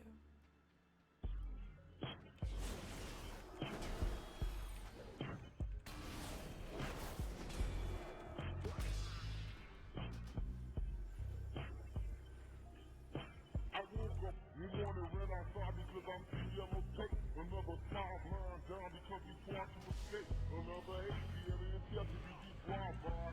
That's his mama, daddy screaming car, they asking me why, but they don't know that I don't give a fuck. The description of this video reads, "This video is mainly a test to see if it gets deleted. First time really trying to see the limits of the Aratus algorithm. Ran outside because I'm too yellow tape. Another 5 line down because we trying to escape. Another 8 alien deputy drive-by. That's his mama, daddy screaming car, they asking me why, but they don't know that I don't give a fuck. The description of this video reads, "This video is mainly a test to see if it gets deleted. First time really trying to see the limits of the Aratus algorithm. If it flags this one, that's some spooky shit." Although the majority of the Deep Internet thread continued mining YouTube for obscure videos under 20 views with which to make music, discussion splintered off, with many eager to continue down the Aratus rabbit hole. A new thread was created dedicated to this investigation, and it was here that Anons began to search for previous mentions of the term Aratus. Naturally, they discovered the post on the paranormal board made the previous November, with the original poster being threatened into silence regarding the mysterious word written on the tape gun. They discovered the threads regarding the Human Resources program and the line Aratus or Bust in the description of the KFC Murder Chicks music video as Nexpo previously mentioned. But the connection between these clues ranged from thin to non-existent. What did a tape gun, hypothetical human resources software, a YouTube channel dedicated to Jurassic Park tribute videos, and a punk band all have in common? It was clear that there was still a lot of work to do before things would begin making sense. Luckily for sleuths, Chronos for Life appeared to be actively following the 4chan investigation, uploading videos in response to view spikes and providing further clues. It was safe to say there was more to be uncovered with this channel, and at least for the time being, it was the most promising area to focus investigative efforts. It wasn't long before users discovered a secret at the end of a video entitled Jurassic Park 3 Tribute. Amidst a lo-fi rendition of a popular R&B song, the trademark beeps of Morse code could be heard. What's on your... Although the translation Hollywood Astral Projection Clinic provided no concrete answers and only seemed to further complicate the mystery, one important discovery was made: the date of the upload. November 21st, 2015, just 5 days prior to the first mention of Aratus on the paranormal board. Things were beginning to connect, albeit loosely. Answers still seemed far away, but some of the distinct markings of either an ARG or behind-the-scenes puppeteering provided incentive to keep going, to see where this all might lead. And it wouldn't be long until the next breakthrough. Days later, on January 27th, Chronos for Life uploaded a video entitled Answering Questions, in which they responded to many of the comments in their previous videos. The video opens with the following text: "I've been fairly reluctant to ask anyone for help, since the nature of classic paranoid nutjob ramblings. Algorithms controlling things behind the scenes, weird stuff in that vein. In the past couple years, I've asked for help from friends in programming and business circles. But over time, friendships fade, people stop talking to you. As such, I'm very grateful for the help people are giving, and I'll try to answer as many questions as I can here." The first and arguably most pressing question Chronos answered was posed in the Here Goes Nothing video comments by user CorkTop, who asked, "So, with this video, are you essentially trying to see if this system called Aratus will attempt to take down the video because it's some system algorithm that takes videos down that, I don't know, include the term Aratus in them?" Chronos' response: "I don't know much about programming or computer systems, so I'm not too savvy about how to trick them. All I really know about Aratus is that it's used by dozens of companies. They seem to use it as a copyright enforcement tool, but it has its limitations, and I'm fairly sure that my test video helped ferret those out. Maybe." Chronos went on to cite manufacturing companies 3M and Unilever as those who employed this algorithm, although to what ends they used Aratus was not yet clear, but this at least seemed to explain what the word meant. Aratus was ostensibly a copyright software meant to locate and flag usages of certain words and phrases. This all seems standard and innocent enough, so why were people so afraid of it? Toward the end of the video, Chronos offered this unprompted tangent, which on the surface didn't seem to hold any meaning, but would be an important clue in getting closer to who was behind this budding mystery. The original Jurassic Park trilogy is excellent, by the way. I highly recommend it. This second film is my favorite in spite of its flaws.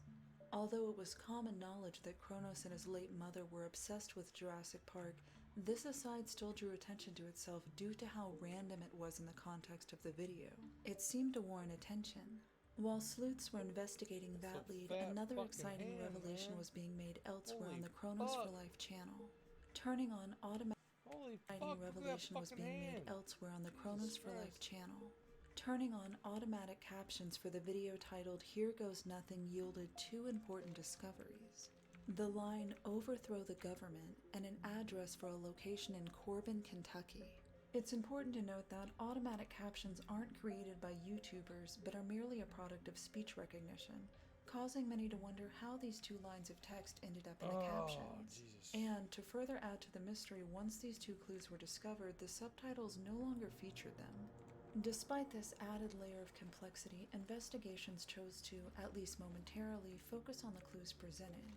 Corbin, Kentucky. Let them win. What did Corbin, Kentucky have to do with Aratus?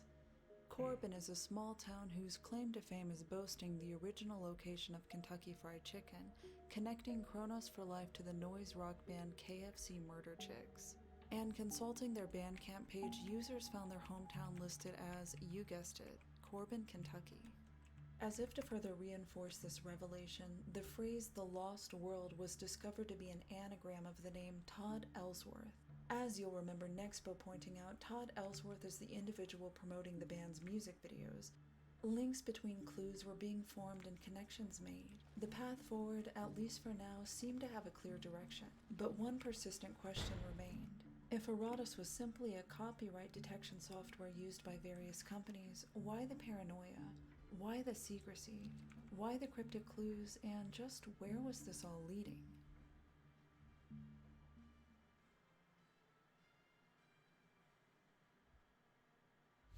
I still gotta watch this. I still have to watch this.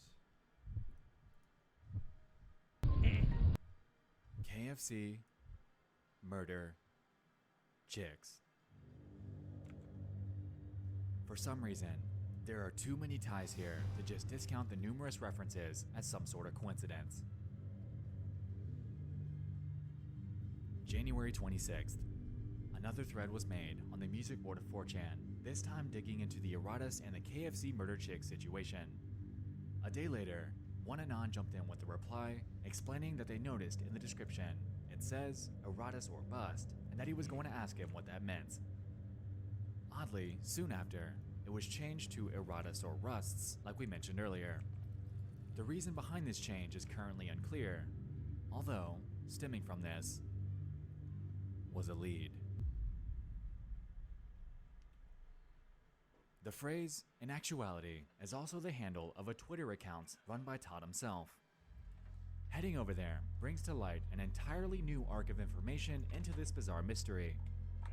This account was opened on November 14th, 2015, just 7 days before the Murder Chicks upload on the Todd Ellsworth YouTube channel.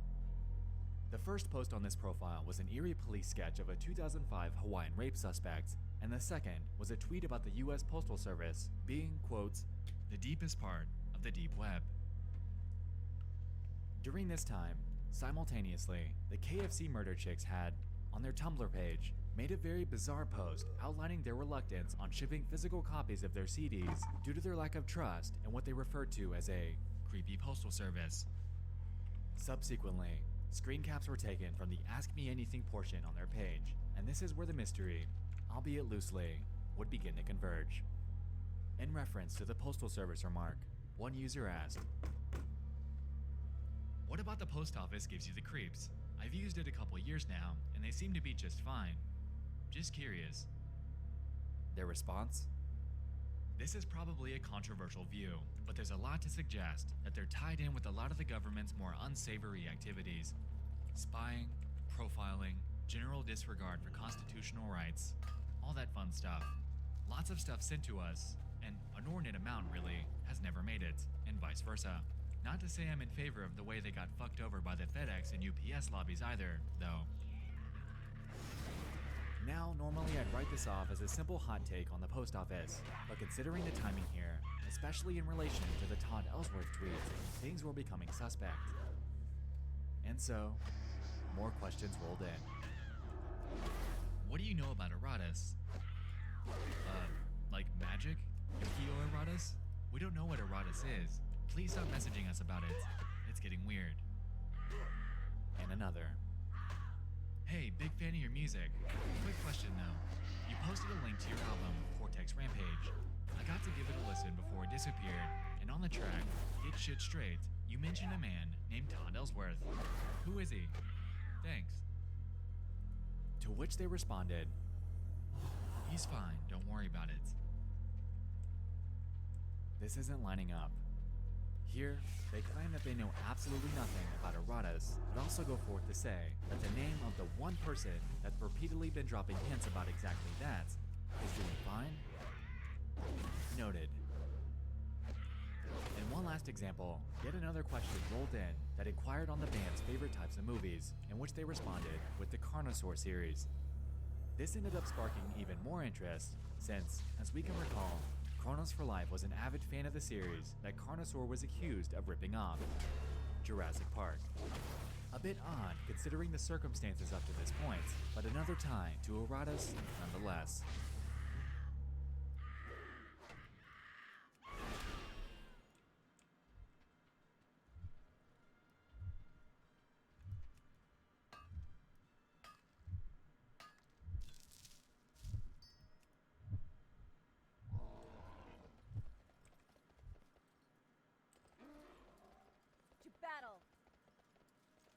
Before we begin, it is important to understand some things. This may be something serious that involves the hiring and firing practices of some corporations. It may just be an alternate reality game or simply a series of coincidences strung together by whatever algorithms were involved. This is an ongoing community-driven investigation and therefore its validity is up to the viewer. Things went dark for a while. In March of that year, a well-respected export YouTuber by the name of XRHerb had caught wind of this Eratus thing, and much like we are today, decided to do some digging of their own. Having uploaded multiple videos over the topic, it appeared that XR was making some solid progress on this entire mystery, documenting their findings in real time. This, subsequently, would result in an odd turn of events though, as in late May, XR would disappear from the internet. For good. No YouTube, no Twitter disappear from the internet would result in an odd turn of events though, as in late May, XR would disappear from the internet. For good. No YouTube, no Twitter, no Tumblr, no online presence, zip, nada, gone. And people lost it. Considering the timing here, combined with his recent and relentless coverage of this bizarre mystery, people had begun to speculate that this was potentially the work of the Eratus entity itself. But was it?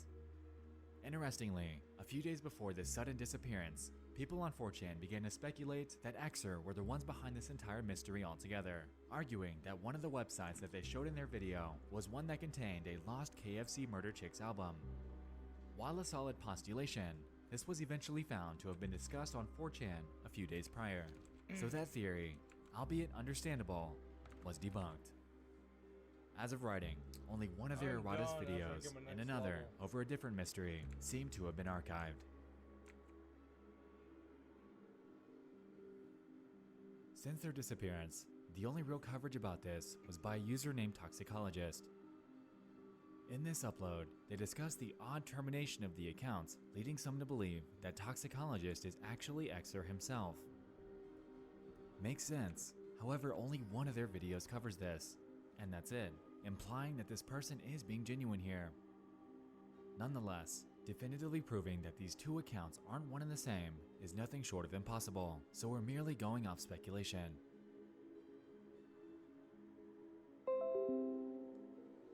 All in all, the circumstances surrounding the export, Todd Ellsworth, Jurassic Park, Chronos for Life, KFC Murder Chicks, and XRHerb are jarring. However, there's one more instance that's had an uncanny tie to this bizarre Eratus situation.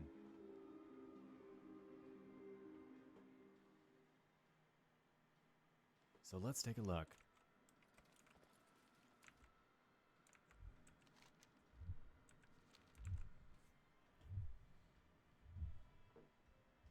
No, I'm gonna take a nap.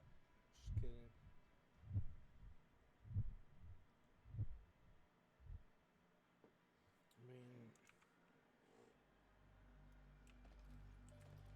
As we saw with YouTuber XRHerb, coverage of this topic was potentially radioactive. What happened to XRHerb? Was he abducted by the Eratus Illuminati? XRHerb had been uploading videos consistently for nearly a year, and the notion that his coverage of Eratus would be his last before performing a deep scrub of his online presence seemed too coincidental. And when taking into account the bizarre way in which Chronos for Life communicated their concerns, censoring the word in the video description, disguising their messages in lo-fi, barely legible text, it's reasonable to assume that those who were familiar with Eratus believed it to be an algorithm of eerie sophistication. And as we learned on 4chan shortly following these new discoveries, some of the users who weren't so careful about openly discussing Eratus also began to disappear. As the popularity of the threads surrounding Eratus increased, the more taboo the subject seemed to become. Although 4chan is occasionally notorious for their uncensored and at times controversial use of free speech, it seemed there was one subject that was selectively targeted for removal. It happened so often that the term eroded was coined in order to describe this sudden and unexpected disappearance. It became pervasive enough that those who simply wanted to discuss the band KFC Murder Chicks were paranoid of being deleted.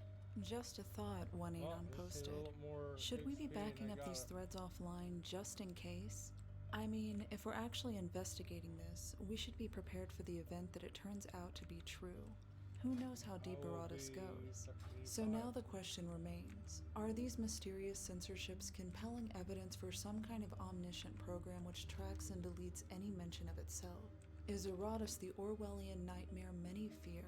And has it infiltrated the internet to such depths that even anonymous forums are no longer safe havens?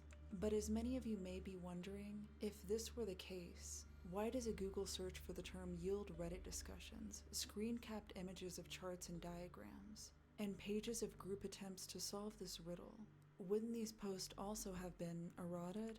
Given all that we know about this mystery, let's take a look at some of the leading theories surrounding Aratus, and maybe we can determine what doesn't fit the evidence and what rings true. Motherfucker.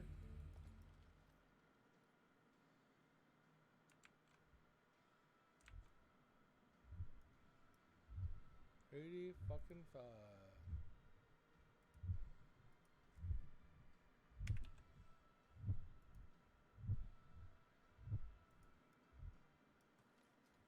Now, even with all the chaos that ensued in the realm of 4chan surrounding this strange mystery, it's, very surprisingly, had flown under the mainstream radar. It seemed that after the 4chan ban dilemma, mentions of Aratus, or even X or Herb, and the murder chicks for that matter, seemed to fade into the back burner of internet history. So what really is it that we're dealing with? For me, personally, a few things have stood out here that I can't seem to shake. For starters, we need to clear the air on something. Todd Ellsworth is our key here. There are far too many bits of evidence that surround this guy, and it seems as if he's the centerpiece of this entire online mystery. Because of this, I believe that we need not brute force our way into finding out who's behind Aratus, but rather the true identity behind our mysterious Mr. Ellsworth. I find it incredibly interesting that just a few days prior to the first ever mentions of Aratus, Todd Ellsworth had launched his Twitter profile. More bizarrely, on his YouTube channel exists a full album upload from the KFC Murder Chicks and that one other person named DJ Roswell. More on them later. Anyway, this has led me to the assumption that possibly this band has more to do with this than we think. Really, think about it. KFC Murder Chicks album is on this YouTube channel. In the description of said video, we see a bizarre phrase that states, Aratus or bust.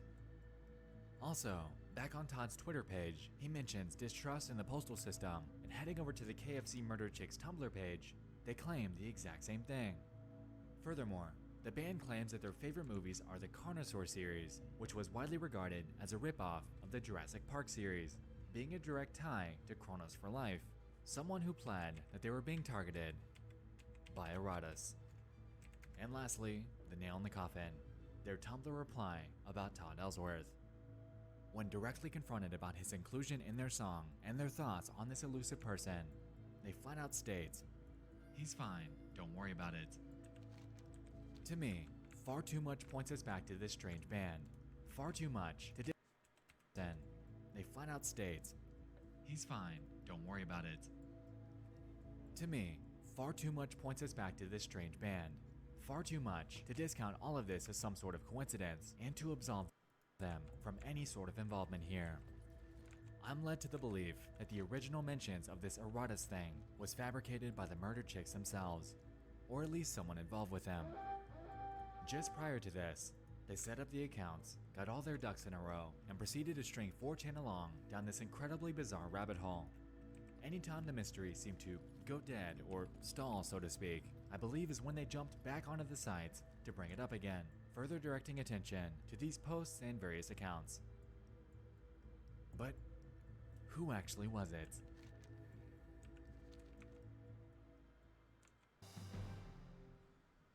Now, this has been the subject of debates for much of the export of 4chan since the entire thing actually began, but above all else, one name has been the most prominent.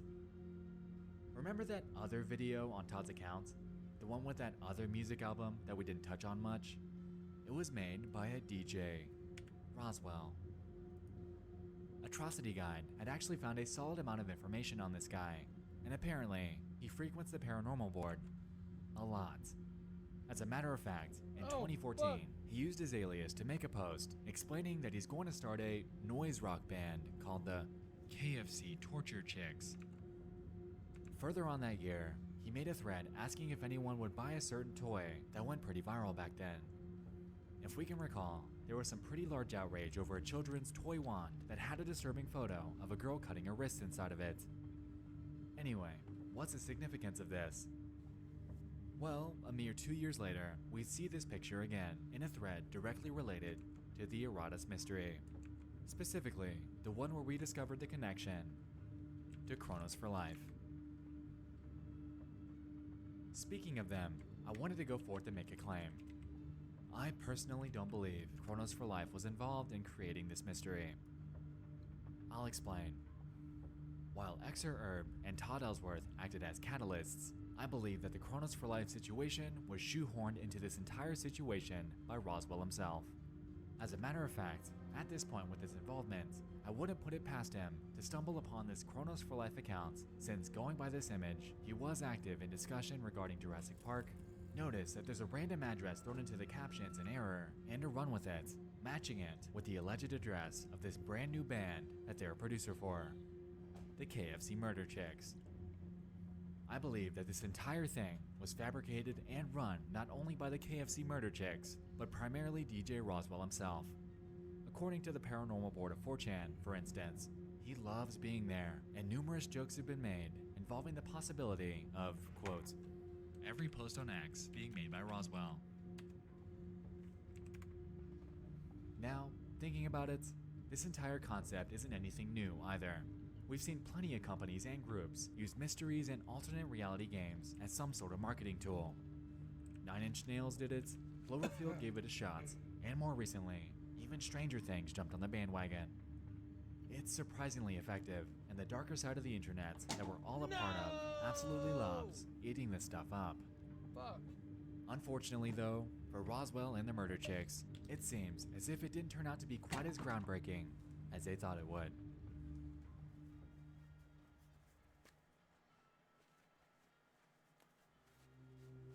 With the lack of any real updates on the supposed Eratus algorithm since 2016, it seems as if this mystery, or ARG, has run its full course. What started as a bizarre 4chan story ended up leading curious minds down a rabbit hole filled with mysterious social media accounts and the uncanny sanitation of multiple YouTube personas. 3 years later, and very ironically, if DJ Roswell's goal was to fabricate this story for some sort I need to go do that real quick.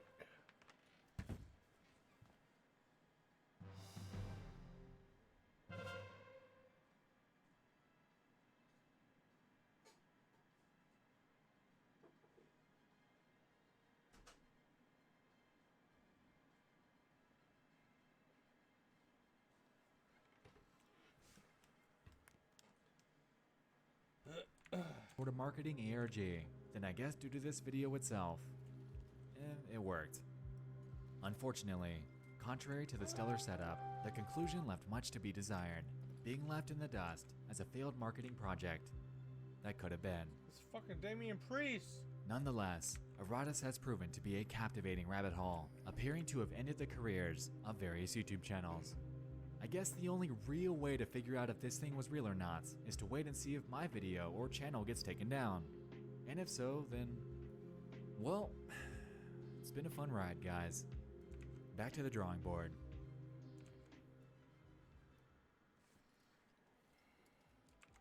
Thank you so much for joining Atrocity Guide and I in this Halloween special. Oh, this was something incredibly experimental and fun.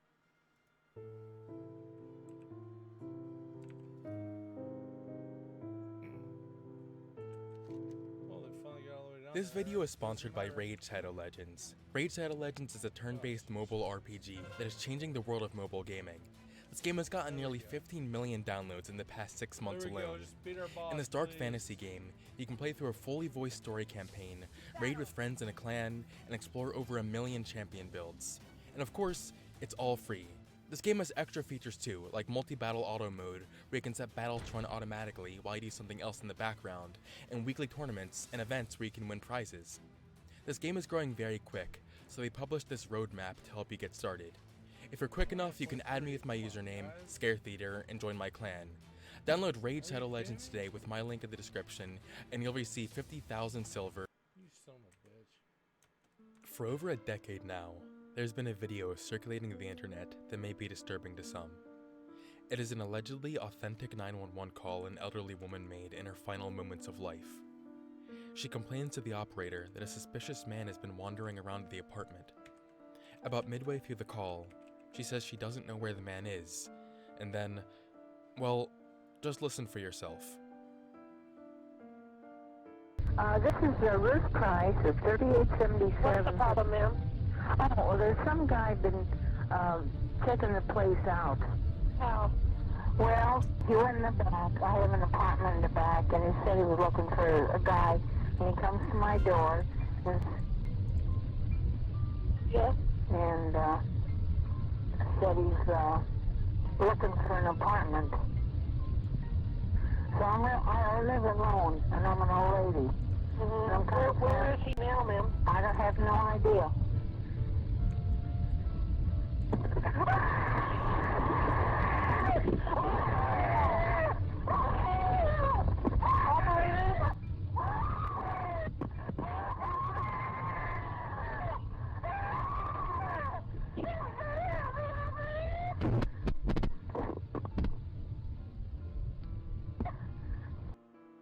This is a very tragic thing, but the call itself isn't what we're going to be focusing on.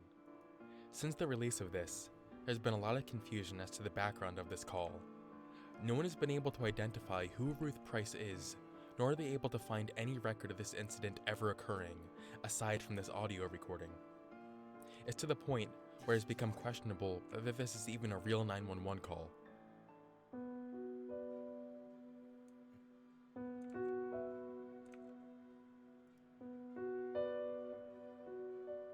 As attention to this call began to rise, a Spanish website reported on this. At the top of the page, they included a picture of this woman, seeming to indicate this is Ruth Price. Doing a reverse image search on this does lead you to an obituary for a woman named Ruth Price. However, this is not the Ruth Price from this 911 call. The Ruth Price in this image died in 2015, and there are archives with the 911 call that date back way further than that. That lead may have been a dead end, but as the discussion moved over to Reddit, a clever user was able to use a people lookup website to find a record of a woman named Ruth Price who died in 1994. The house number on her most recent address was 3877. 10%. This is the exact residence number that the Mrs. Price in the 911 call gave the operator 10%. before being cut off. This is Ruth Price of 3877. What's the problem, ma'am? The timeline would also be a good approximation as to when this phone call was made. I did more digging into this person, but unfortunately, I was not able to find any useful information about her using any lookup databases. So while not 100% verified, this is the closest to an identity that we have, given this